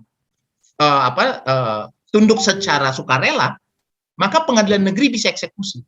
Pertanyaan saya, ya, pasal 6, ketika didaftarkan ke arbitrase, katakanlah ke arbitrase ini, kalau putusan perdamaian didaftarkan ke pengadilan, kalau mereka tidak mau menjalankannya, ada nggak ketentuan bahwa pengadilan harus melaksanakan putusan arbitrase itu? Di undang-undang arbitrase ini nggak ada. Nah, terus gunanya apa gitu? Tapi kalau di undang-undang KUA Perdata ada dasar hukumnya pasal 1849 Perdata. Itu dasar hukumnya. Kenapa? Apa di sana dikatakan? Bahwa perdamaian 1855 yang menghentikan sengketa itu mempunyai kualitas yang setara dengan putusan pengadilan berkekuatan hukum tetap. Jadi lebih kuat pasal 1849 daripada pasal 6 ini. Nah, saya mengerti bahwa pasal 6 ini hendak yang memberikan alternatif lain selain arbitrase. Ya kan, sehingga sekarang kita lihat ada beberapa badan arbitrase yang menyatakan arbitrase dan mediasi, which is itu saya pikir satu gambar yang lebih clear, gitu ya. Jadi di sana ada mediatornya, ada juga arbitrasenya, sehingga orang bisa pilih untuk menggunakan penyelesaian melalui mediasi atau menggunakan melalui arbitrase. Nah, untuk itu saya nggak tahu. Saya mau secara khusus saja dulu. Nanti ke Bani mungkin saya harap bisa dijawab sama Ibu Artini, atau di Bani sendiri ada secara spesifik nggak menggunakan mediator. Jadi kalau kita pakai pasal 6 ini, kalau misalnya kita nggak butuh mediator, kita bisa minta ke Bani nggak?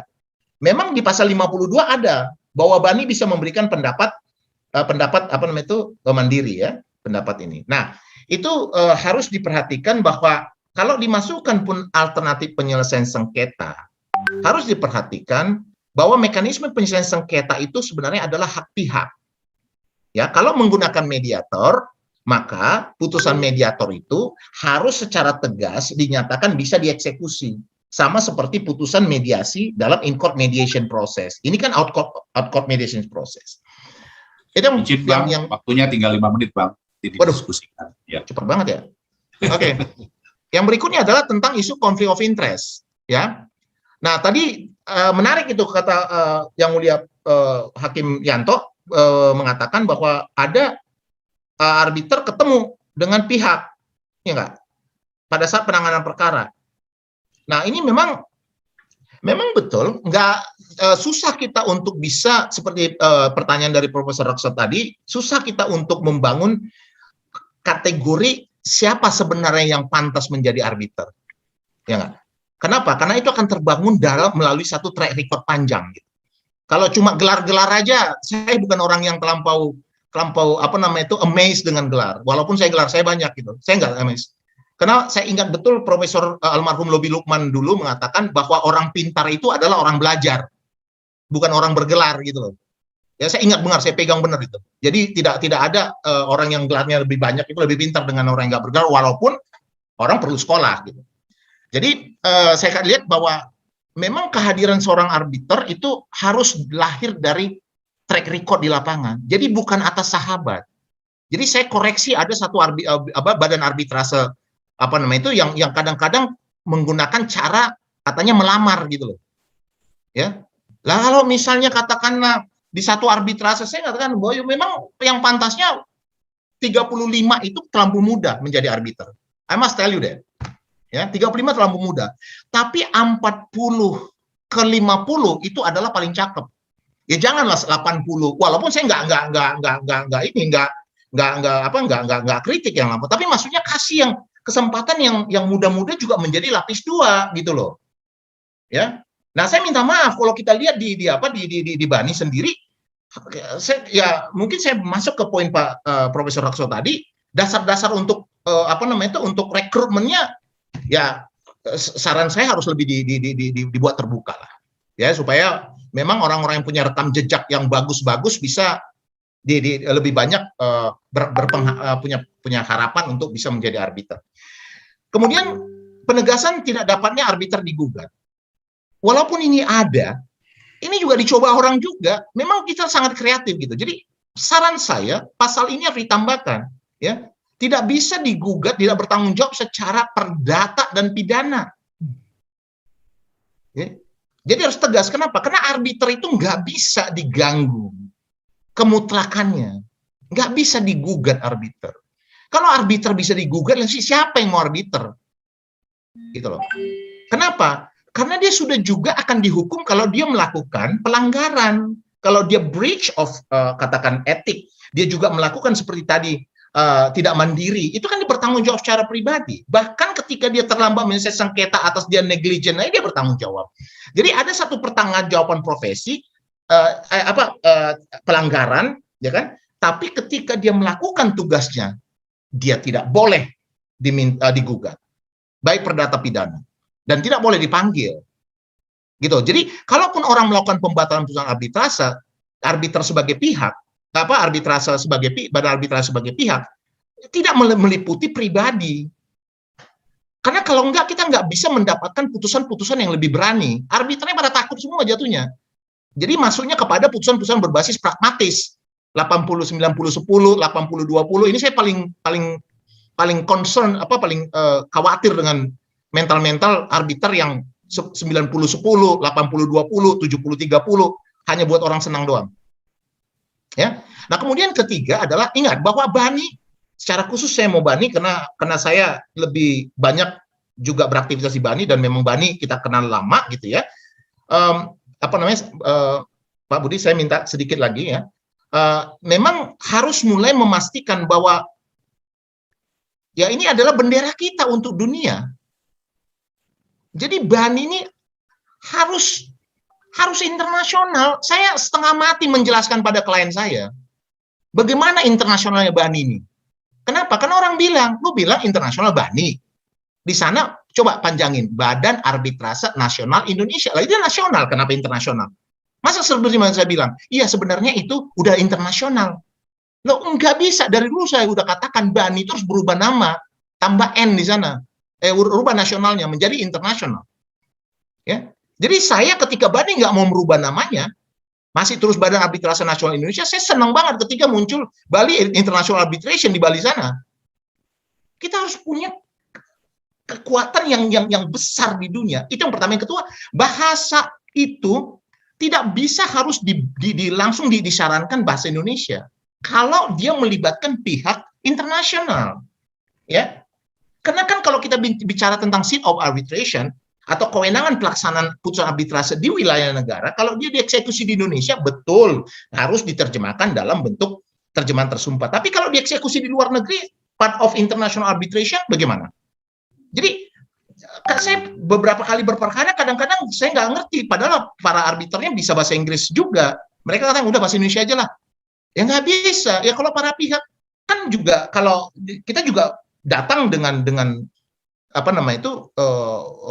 kuasa hukum juga dari internasional juga, dan mereka pengen mendengar aktivitas itu dalam bahasa internasional. Jadi kita harus beranikan. Kenapa? Karena BANI adalah international arbitration. Ini saran saya. Yang kedua tentang ketentuan tentang intervensi. Ya, intervensi itu saya pikir udah bagus intervensi. Tapi intervensi itu bayarannya jangan sama. Ya, orang intervensi bayar, gitu loh. Padahal intervensi adalah satu rangkaian dalam proses gugatan karena dia harus diajukan sama. Kan kalau orang menjawab kan, kalau dia mengintervensi kan,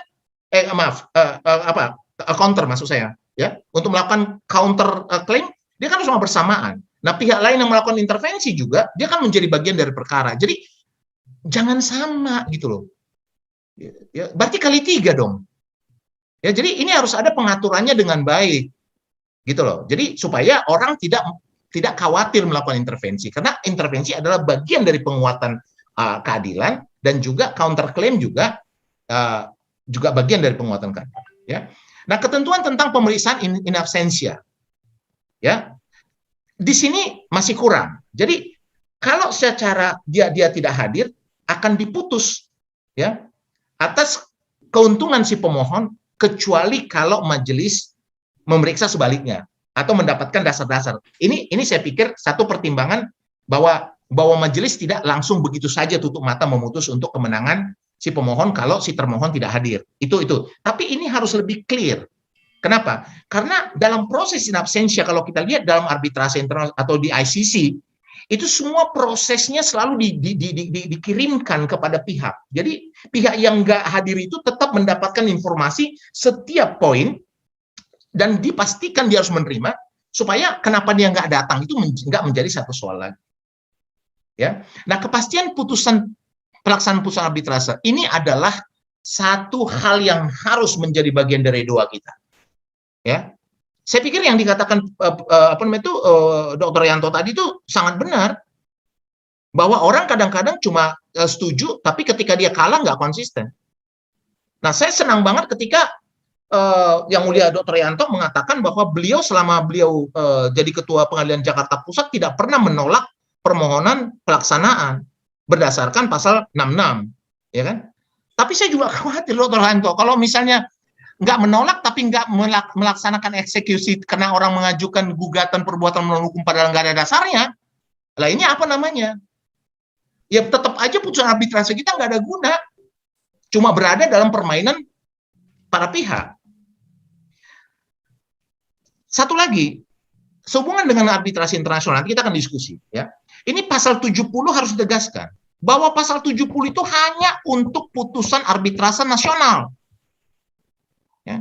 Pasal 70 nggak ada urusannya dengan putusan arbitrase internasional. Kenapa? Karena menurut the New York Convention 1958 Romawi 5, ya, bagian E, itu dikatakan bahwa putusan arbitrase internasional tidak bisa dibatalkan dan diperiksa kembali di negara di mana eksekusi dilakukan. Itu clear.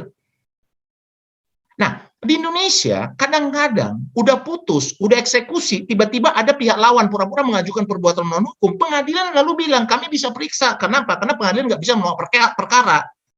Loh, kenapa? Karena ini perbuatan melawan hukum. Ada pihak lain. Loh, kalau pihak lain nggak berhubungan, kenapa harus diperiksa? Nah, hal-hal seperti ini harus tegas. Jadi jangan yang namanya tidak bisa menolak perkara itu menjadi satu bahan katakanlah bahan yang membuat semua menjadi tidak clear. Putusan arbitrase yang bisa dibatalkan hanyalah putusan arbitrase yang terbukti dilakukan dengan cara melawan hukum. Itu clear, nggak ada tambahan. Jadi pasal 70 itu udah memenuhi ketentuan. Walaupun memang kalau diduga ada orang melakukan kejahatan dalam bentuk bukti palsu, memang harus dibuktikan, gitu ya. Tapi kan Mahkamah Konstitusi sudah memberikan jawaban terhadap itu. Jadi bahwa putusannya yang menjadi underlying kontrak yang menjadi dasar sengketa itu harus menjadi satu ketentuan yang bersifat final dan mengikat ketika arbitrase mengatakan sah. Jadi nggak bisa lagi, misalnya perjanjian A dikatakan arbitrase internasional sah dan mengikat, lalu kemudian perjanjian itu digugat lagi di pengadilan. Lalu terus kapan perkara selesai? Dan emang bisa pengadilan mengatakan putusan itu tidak sah ketika majelis arbitrase internasional mengatakan sah? Ya nggak bisa. Kalau kita masih berada di dalam konsekuensi the New York Convention. Gitu ya. Jadi pasal 70 itu harus secara tegas dikatakan untuk kepentingan nasional. Nah, dalam proses pendaftaran sampai saat ini, ya, sehubungan dengan gugatan itu pendaftaran itu kan 30 hari itu untuk nasional. Kalau internasional tidak ada diatur. Nah, untuk itu kalau mau itu diatur boleh. Tapi saya duga pengaturan tentang internasional itu memberikan satu batasan. Jadi itu dalam hal sekarang putusan pengadilan tetap mengatakan bahwa putusan arbitrasi nasional tidak ada pengaturan. Yang berikutnya adalah tentang pertimbangan hukum. Saya sangat berharap ada beberapa arbiter yang saya sangat kagumi, ya, kalau memberikan pertimbangan itu rapi. Tapi juga nggak sedikit saya perhatikan putusan arbitrase itu begitu saja, gitu loh. Nggak bisa, dasar keadilan kita itu berbasis perasaan kita. Harus ada dasar. Jadi datang dari sumber hukum, undang-undang, arbitrase, doktrin, persangkaan. Jadi harus ada. Arbiter itu harus tunduk kepada prinsip-prinsip hukum acara dan prinsip hukum. Ya, makanya selalu kalau kita lihat seperti Intrak di Singapura, mereka selalu kombinasikan bahwa arbiter itu ada ahli hukumnya selalu dalam majelis, ada ahli hukum, ada non ahli hukum. Jadi memang saya nggak katakan bahwa kalau nggak ada SH-nya menjadi tidak ahli hukum, nggak juga. Tapi sebaiknya dalam satu komposisi itu harus ada memang ahli hukum. Supaya apa? Supaya dia blending dengan para arbiter yang sudah memiliki keahlian yang sangat dalam teknikalitas. Jadi dia putusannya menjadi terukur gitu. Ya kan? Kalau misalnya orang-orang bukan ahli hukum, tentu kan dia tidak mempunyai kedalaman terhadap prinsip-prinsip hukum acara, dan dia tidak punya kedalaman terhadap prinsip-prinsip hukum. Nah, untuk itu memang harus kombinasi. Sedikit lagi saja, kedudukan dari ketua pengadilan negeri dalam, tadi kan dikatakan bahwa pengadilan negeri tidak berwenang, tapi kita harus perhatikan di undang-undang arbitrase itu kalau tidak bisa diangkat arbiter, itu ketua pengadilan negeri yang berwenang mengangkat, ya, baik ad hoc maupun institusi. Nah, ini harus ditegaskan. Kenapa? Karena kalau kita lihat dalam hukum acara institusi telah diatur, kalau para pihak tidak mengangkat arbiter, maka yang mengangkat itu adalah ketua badan arbitrase, seperti misalnya di BANI. Kalau para pihak tidak bisa mengangkat arbiter dalam waktu yang disepakati, maka yang mengangkat adalah ketua badan arbitrase, gitu ya. Nah, ini harus diatur. Jadi undang-undang itu tidak bisa full stop di sana, kecuali kalau diatur dalam institusi memberikan kewenangan pengangkatan kepada ketua arbitrase. Jadi karena kalau kita lihat, kita gunakan pasal 30 ini, kewenangan pengangkatan arbiter oleh ketua arbitrase itu menjadi batal. Kenapa? Karena kita mengangkut civil law. Undang-undang ini cukup kuat, gitu loh. Ya, jadi tidak bisa dikalahkan oleh hukum acara dari lembaga arbitrase. Nah, lalu kemudian tentang conflict of interest, saya sarankan supaya kalau dalam proses nanti perbaikan dibaca yang disebut dengan IBA Guidelines of Conflict of Interest. Ya, itu saya pikir sementara waktu catatan saya, nanti saya akan siap untuk diskusi. Terima kasih. Siap, terima kasih Bang Ricardo atas presentasinya, luar biasa Bang, tetap semangat ini. Ya, beliau, saya tadi kelupaan juga karena ada gangguan. Mohon izin untuk ini di-share CV beliau. Ini adalah CV dari Bang Ricardo ya.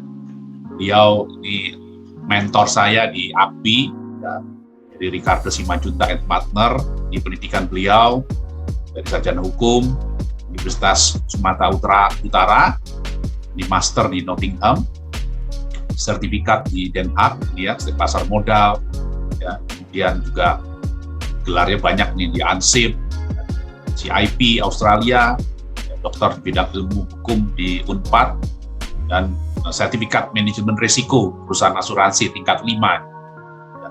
Kemudian sertifikat arbitrase MCRB, dan pekerjaan organisasi beliau ya tentunya advokat dari kantor hukum Ricardo Simanjuntak & Partner, kurator dan pengurus, dosen pasca sarjana, jelas ini dari UNAIR ini beliau sering mengajar. Kemudian sebagai mediator di PMN, dan Ketua ASEAN Competition Institute 2015, dan juga sebagai Wakil Ketua dulu 2015 sampai 2020. Nah, ini juga tidak asing lagi sebagai Ketua AKPI 2 periode, dan sekarang adalah Dewan Penasihat Asosiasi Kurator dan Pengurus, dan juga Dewan Sertifikasi ya, dari AKPI, dan anggota tim revisi rancangan Undang-Undang Hukum Acara Perdata. Demikian CV beliau yang saya sampaikan. Kemudian bisa dilanjutkan untuk CV dari narasumber yang keempat. Beliau adalah Profesor Guala Adolf, SHLM PhD. Pekerjaan jabatan beliau selaku guru besar pada Fakultas Hukum Universitas Padjadjaran, Ketua Pusat Studi Hukum Perdagangan Internasional dan Arbitrase pada Fakultas Hukum Universitas Padjadjaran. Beliau Wakil Ketua BANI Arbitration Center Jakarta, anggota Institut Arbiter Indonesia IARBI, kemudian juga International Council for Commercial Arbitration ICCA. Pengalaman beliau tentunya menerbitkan beberapa artikel buku di bidang hukum, kontrak internasional, hukum perdagangan internasional, hukum internasional, arbitrase, dan lain sebagainya. Tentunya di bidang arbitrase, buku-buku yang ditulis beliau ini sangat banyak sekali, yaitu adalah arbitrase komersial internasional, hukum arbitrase komersial internasional, peraturan dan prosedur arbitrase, dan prinsip dan filosofi arbitrase. Luar biasa dari CV narasumber kita. Kami persilakan Prof. Guala untuk bisa menyampaikan presentasi kurang lebih 20 menit. Nanti akan dilanjutkan sesi tanya jawab. Silakan Prof. Guala, waktu dan layar kami. Terima kasih, saya share screen ya Pak ya. Dari saya share screen-nya. Siap Prof. Terima kasih Pak Moderator, Pak Doni. Terima kasih kepada Ibu Ketua BANI Perwakilan Surabaya yang mengundang saya untuk webinar hari ini, Bu Hartini. Tadi saya telah dengar Bapak Muhammad Ali Affandi yang juga Ketua Kadin Surabaya, yang terhormat para narasumber, Profesor Dr. Basuki, yang mulia Bapak Dr. Yanto, dan sahabat saya, ini Ricardo Simanjuntak ya. Dan saya telah mendengar tadi dari pemaparan, terima kasih Bapak-Bapak sekalian. Dan saya tadi mendengar ya yang mulia Pak Yanto dan juga dari praktek Pak Ricardo ya. Dan saya sangat senang mendengarkan juga dari pemaparan yang mulia tadi bahwa permohonan putusan pelaksanaannya selalu dikabulkan ya. Permohonan arbitrase asing. Dan juga rekan saya Ricardo Simanjuntak ini terus berjuang ya, arbitrase ini mempertahankan putusan arbitrase supaya terus ditegakkan ya. Jadi terima kasih ya Pak Simanjuntak yang sangat mendukung arbitrase ini. Saya Pak yang mulia Pak Yanto ya, saya merasa saya barusan cari-cari putusan PN Jakarta Pusat ya, yang saya anggap luar biasa dari semua putusan yang saya baca ya. Karena ada satu putusan PN, apakah ini Pak Yanto atau bukan ini yang membuat, yang menafsirkan mengenai ketertiban umum ini. Saya cek file-file barusan di mana-mana nggak ketemu ini siapa ini yang membuat putusan PN Jakarta Pusat ini. Jadi nanti saya cari lagi karena itu menjadi referensi penting Pak di Jakarta Pusat ini, putusan yang saya baca tapi tidak ketemu di mana saya tulis dan di mana saya simpan itu. Bapak Ibu sekalian, izin saya share screen pemaparan saya pada hari ini.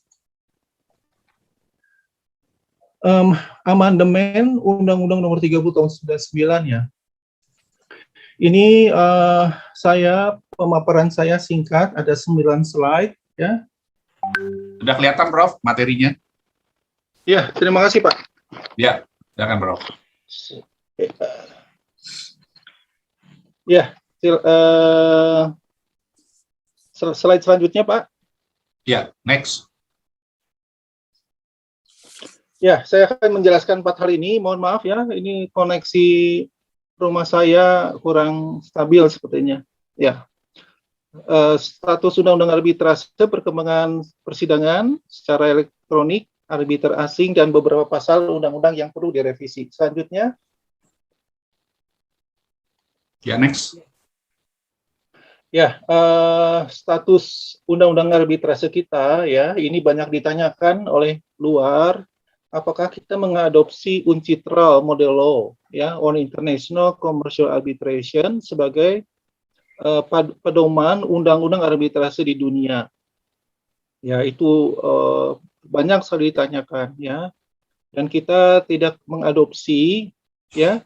Jadi banyak menyuarakan mengadopsi inilah yang disesuaikan.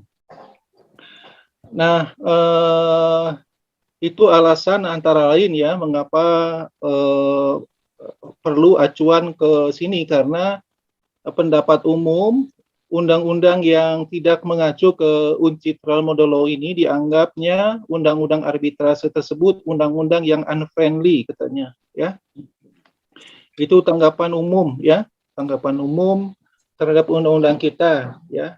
Kemudian ada juga putusan Mahkamah Konstitusi nomor 15 Undang-Undang pengujian PUU ya, yang membatalkan penjelasan pasal 70. Selama ini putusan Mahkamah Konstitusi ada 3 ya yang mereview Undang-Undang 3099. Tapi yang paling penting ini ya, yang paling penting. Nah, masalahnya setelah penjelasan itu dibatalkan, kan harus dibuat amandemennya segera ya. Jadi sudah 7 tahun kita tidak melaksanakan ya. Nah, kita Bani sudah menginisiasi amandemen ini tahun 2015 ya. Sudah 2015, sudah berbagai seminar ya, nasional internasional. Bani bahkan sudah mendatangkan legal expert dari UNCITRAL ya, dari Wina langsung terbang ke Jakarta itu ya. Corin Montineri. Bahkan sekjennya ya, siapa itu namanya, Seruil orang Swiss datang juga ke Jakarta. Ini sudah juga di dalam berbagai persidangan itu kita mengundang Komisi 3 ya. Komisi 3 diundang lagi, bukan marah-marah apa, nagih-nagih terus, mana itunya ya Pak Asrul Sani. Mana amandemennya, terus nagih ke Bani ya. Ya, kita siap aja begitu, karena ada perkembangan terus yang mudah-mudahan tahun ini kita. Jadi Pak Basuki, kita sudah lama Pak ini Pak menyelenggarakan pembahasan ini, baik mengundang advokat, Ketua PN Jakarta Pusat ya, lawyer, akademisi, Pak,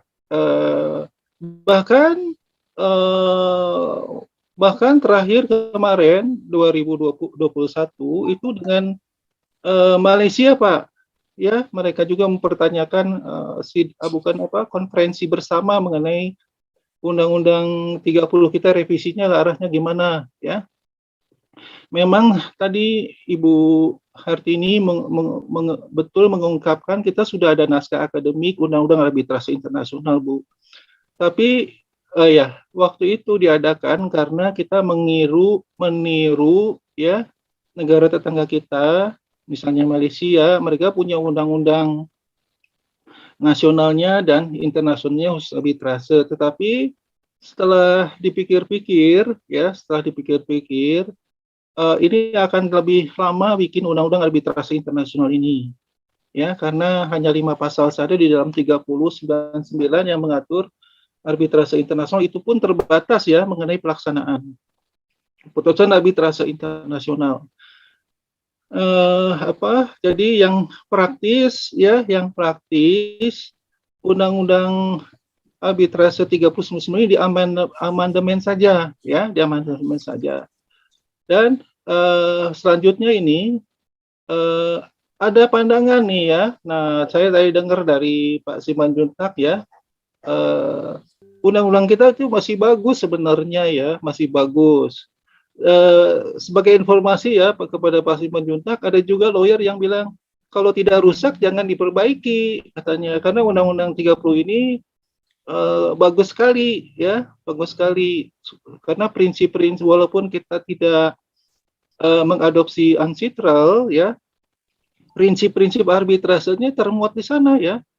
Bahkan kita lebih kuat dari uncitral ya. Kita tidak mungkin membatalkan putusan arbitrase internasional itu. Ya, juga putusan nasional tidak mungkin dibatalkan, meskipun dalam pelaksanaannya tadi Pak Simanjuntak betul ya, kesal-kesal ya terhadap mohon maaf pengacara yang menggunakan segala upaya sehingga akhirnya dibatalkan. Ya itu jadi bukan undang-undangnya, jadi mohon maaf ini kepada rekan-rekan pengacara ya, mereka kan bukan membela undang-undang ya, mereka membela klien, membela kliennya, jadi digunakan segala teknik cara gitu ya untuk membatalkan. Kemudian ya jadi esensinya Bapak Ibu sekalian ya, khusus untuk pembatalan undang-undang kita kuat ya. Kita tidak menerapkan 7 alasan pembatalan dalam pasal 5 Konvensi New York. Ya, pasal 5 itu ada 7 alasan. Susunan majelis tidak sesuai kesepakatan para pihak dijadikan alasan untuk istilahnya set aside. Hukum acara tidak dilaksanakan dengan baik, itu jadi alasan. Kemudian putusan tidak sesuai dengan petitum, itu alasan pembatalan. Dan lain-lain ya, termasuk ketertiban umum. Di kita di Undang-Undang 30 ini tidak dicantumkan alasan-alasan demikian ya. Jadi Konvensi New York itu kita betul-betul protect, kita betul-betul lindungi ya, seperti Pak Yanto ya, yang mulia Pak Yanto betul-betul melindungi, menghormati putusan arbitrase itu. Kita hanya tiga alasan ya, dan itu bukan dibatalkan ya, tidak dapat dilaksanakan ya, karena persyaratan kita hanya 3 alasan, dan alasannya itu pun ya sangat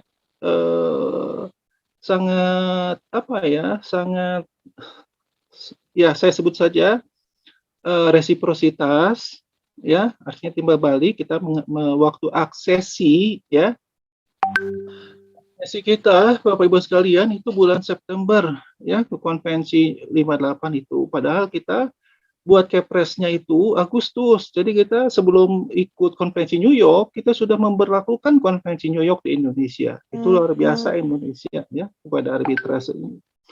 Kemudian waktu aksesi kita hanya mengemukakan dua pensyaratan, namanya pensyaratan ya, pensyaratan resiprositas timbal balik, artinya kita akan melaksanakan ya putusan arbitrase kalau negara di mana putusan arbitrase itu dibuat juga terikat sama Indonesia dengan perjanjian bilateral atau perjanjian internasional mengenai pengakuan dan mengenai pelaksanaan putusan arbitrase internasional. Yang kedua itu pengertian pensyaratan komersial, itu tadi yang dibahas panjang lebar oleh narasumber ya, Pak Simanjuntak ya, Pak Prof Basuki itu menjelaskan itu ya. Kita persyaratan komersial cuma 2 itu saja Bapak Ibu sekalian ya, waktu kita reservasi, bukan reservasi, aksesi ya, kita aksesi ke Konvensi New York 58. Dan kita salah satu negara yang awal-awal 81 lagi ya, tahun 81 ya, sekarang sudah 168 negara, kita waktu itu salah satu negara yang pro ya. Dan Bapak Ibu sekalian, sebagai informasi, kita itu aksesi konvensi New York itu karena Bani ya. Dulu itu ketuanya Prof. Subekti bukan berkonsultasi menghadap Ketua Mahkamah Agung ya supaya ya, Indonesia ratifikasi ya. Itu saya temui di newsletter Bani ya secara tidak sengaja. Oh, jadi Bani ini berperan penting di dalam konvensi New York ya. Saya baru sadar itu ya. Kemudian Kementerian Hukum ya menghubungi Departemen Luar Negeri, waktu itu Departemen Luar Negeri respons sekali, langsung ratifikasi. Kemudian mengapa perlu ada dua pandangan tadi, tidak perlu direvisi katanya ya karena masih bagus dan betul sekali. Dan yang kedua perlu revisi ya. Nah, saya termasuk yang kedua ini karena ada putusan MK itu yang membatalkan penjelasan pasal 70 yang menggunakan kalimat kata antara lain itu. Jadi yang penjelasan pasal 70 itu dokumen yang palsu, disembunyikan, tipu muslihat, 3 alasan ini diperluas oleh penjelasan ya oleh Mahkamah Konstitusi, penjelasan menciptakan norma baru dan ini bertentangan dengan konstitusi, itu kata Mahkamah Konstitusi dalam putusan nomor 15 ini. Kemudian perkembangan praktek nanti saya jelaskan ya apa saja yang mengapa Undang-Undang 30 ini menjadi perlu di amandemen ya. Selanjutnya slide selanjutnya.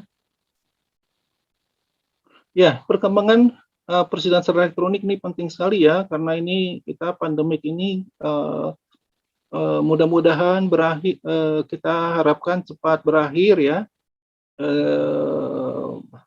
Ya, tetapi kita terus mewaspadai terus ya. Dan betul ya, tadi Bani Mei ya 2020 atas inisiatifnya ketua itu dulu ya.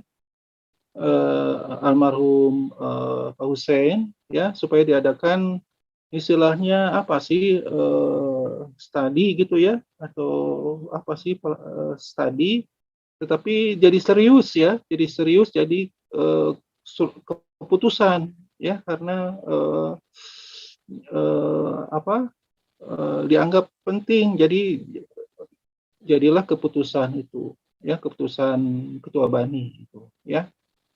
Jadi kita sudah laksanakan itu dan sudah berjalan. Kendalanya ada yang awalnya ya bingung ya bagaimana secara elektronik itu ya, apalagi yang menggunakan perangkat Zoom dan sebagainya yang dulu masih baru ya kita pun masih belum familiar, tetapi sekarang terus itu menjadi sesuatu yang mungkin ya. Dan saya pikir itu makin ke depan akan sangat penting ya, efisiensi waktu, efisiensi biaya ya, tidak perlu lagi bersidang di Jakarta dari Inggris, dari Australia, tidak perlu pesawat terbang, hotel, waktunya habis selama di jalan dan sebagainya ya, itu praktis sekali, visa dan sebagainya itu hilang, itu menjadi luar biasa efisiennya dengan elektronik ini. Nah, kita sudah ada itu ya, sudah ada peraturan Bani tahun 2020 ya. Selanjutnya ya arbiter asing ya. Nah, ini mengapa ini menjadi penting ya, perlunya amandemen, adanya betul ya, tadi betul sekali ya. Saya sepaham dengan Pak Simanjuntak ini ya. Karena memang arbiter asing itu ini sudah biasa Pak, Bapak Ibu sekalian, persidangan di Bani itu karena 50% komposisi arbiter Bani itu 50% arbiter nasional dan 50% itu asing ya, dari berbagai benua di dunia ada ya itu. Apalagi sekarang Zoom itu lebih memudahkan ya. Jadi udah biasa Tetapi ya ini betul nih Pak Simanjuntak sekali lagi, ada pengacara-pengacara kita yang menganggap arbiter asing itu melanggar hukum di Indonesia. Nah, itu yang menurut saya ya, pengacara yang demikian itu pinter ya. Tetapi sekali lagi saya setuju dengan Pak Simanjuntak, kepintarannya itu untuk membela kliennya itu. Jadi melihat celah-celah Undang-Undang 30 untuk memanfaatkan celah tersebut untuk persidangannya jadi lama ya, atau untuk membatalkan dan sebagainya. Jadi terima kasih Pak Simanjuntak, tadi ada kalimat-kalimat penting ya yang sudah saya catat, yang nanti ditambahkan ya, pasal-pasal yang diusulkan Pak Simanjuntak itu perlu sekali ya, saya setuju ya. Selanjutnya ya, beberapa pasal ini Bapak Ibu sekalian yang kita di Bani terus ini ya mereview, karena sehari-hari kita pegang undang-undang ini ya. Pekerjaan kita ini sehari-hari ada masalah di review pasal-pasalnya dan sebagainya. Nah, salah satu permasalahannya yang diangkat itu adalah pasal 58 ini ya. Karena di dalam pasal 58 ini berbunyi seperti ini, seperti kita lihat di layar ya. Dalam waktu paling lama 14 hari setelah putusan diterima, para pihak dapat mengajukan permohonan kepada arbiter atau majelis arbiter untuk melakukan koreksi terhadap kekeliruan administrasi. Nah, ini yang saya tulis huruf dan menambah atau mengurangi putusan, mengurangi suatu tuntutan putusan. Ini membingungkan ya. Kan putusan arbitrase sudah final dan mengikat, tetapi pasal 58 ini memungkinkan supaya putusannya ditambah atau supaya putusannya dikurangi ya. Ini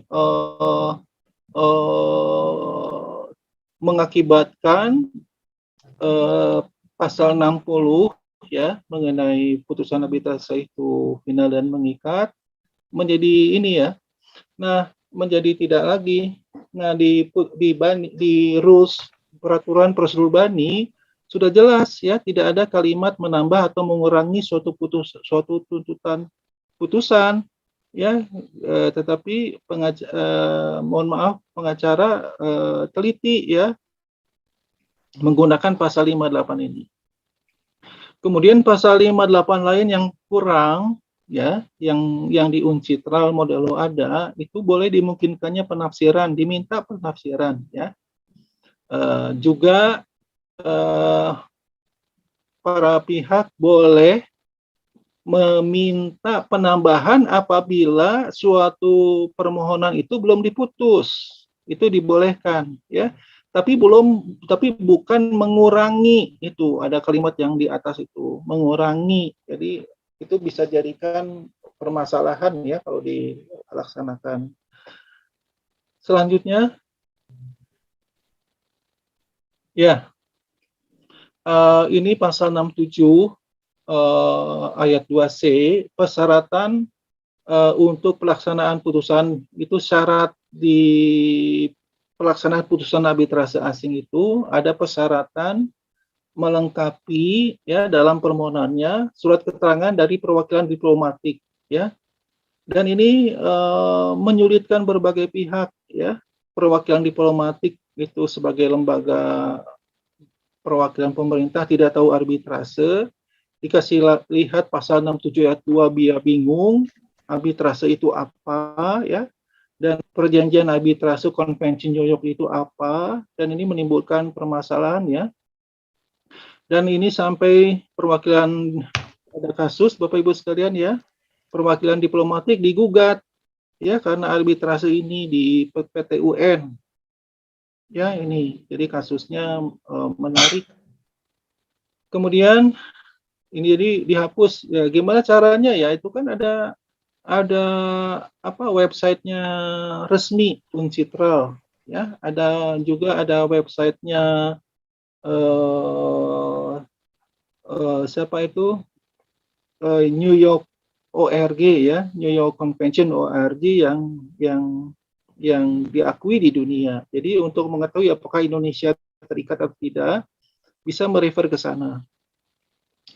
Kemudian ini pasal 67 ayat 2C saya maklumi ada karena itu sejarah lama ya. Sejarah lama dari putusan awal Mahkamah Agung ya. Sebelum 399 ya. Jadi saya putusan Prof. Asikin ya, Kussumaatmadja, Profesor Subekti ya, putusan sebelum 39 itu pemikirannya jauh sekali ke depan sekali ya. Jadi saya kagumi sekali ya, putusan PT Nizwar, putusan Kawilarang, itulah putusan-putusannya tokoh-tokoh hebat ini ya. Tokoh-tokoh luar biasa, hakim-hakim luar biasa yang melihat arbitrase itu jauh sebelum 399 ada ya. Bahkan salah satu di PT Nizwar, Bapak Ibu sekalian ya, di mana waktu itu tahun 57 ya, Indonesia menutup diri ya. Pak Prof. Asikin bilang kita hidup sekarang di zaman interdependensi. Jadi beliau tidak garis pemikirannya beda dengan pemerintah waktu itu ya, jauh luar biasa sekali. Nah kemudian tadi saya setuju dengan Pak Simanjuntak ya, pasal 70 itu hanya untuk pembatalan putusan arbitrase nasional ya, betul sekali ya, itu sudah ada surat edaran ya, kalau nggak salah surat edaran Mahkamah Agung, bukan surat edaran, keputusan Ketua Mahkamah Agung ya, dan juga jurisprudensi tetap, tapi tetap aja digunakan ya, tetap digunakan oleh pihak-pihak yang ingin membatalkan putusan arbitrase internasional. Selanjutnya, slide selanjutnya. Ya, itu Bapak sekalian ya, beberapa pasal saja untuk yang bekal amandemen ke depan ya, yang mudah-mudahan tidak terlalu lama karena Pak Asrul Sani ini sudah nagih terus ya. Kita bingung apakah melalui jalur legislatif atau eksekutif ini. Jadi Pak Anangga, Ketua Bani sudah sowan ini ke Pak Yasona ya, awal ini mengenai waktu undang-undang ini. Jadi kita ditarik-tarik antara legislatif sama eksekutif ini mengenai kemana kita akan mengusulkan amandemen ini. Demikian Pak Doni pemaparan singkat saya. Terima kasih atas kesempatan yang diberikan. Baik, terima kasih Prof. Bala atas presentasinya yang luar biasa.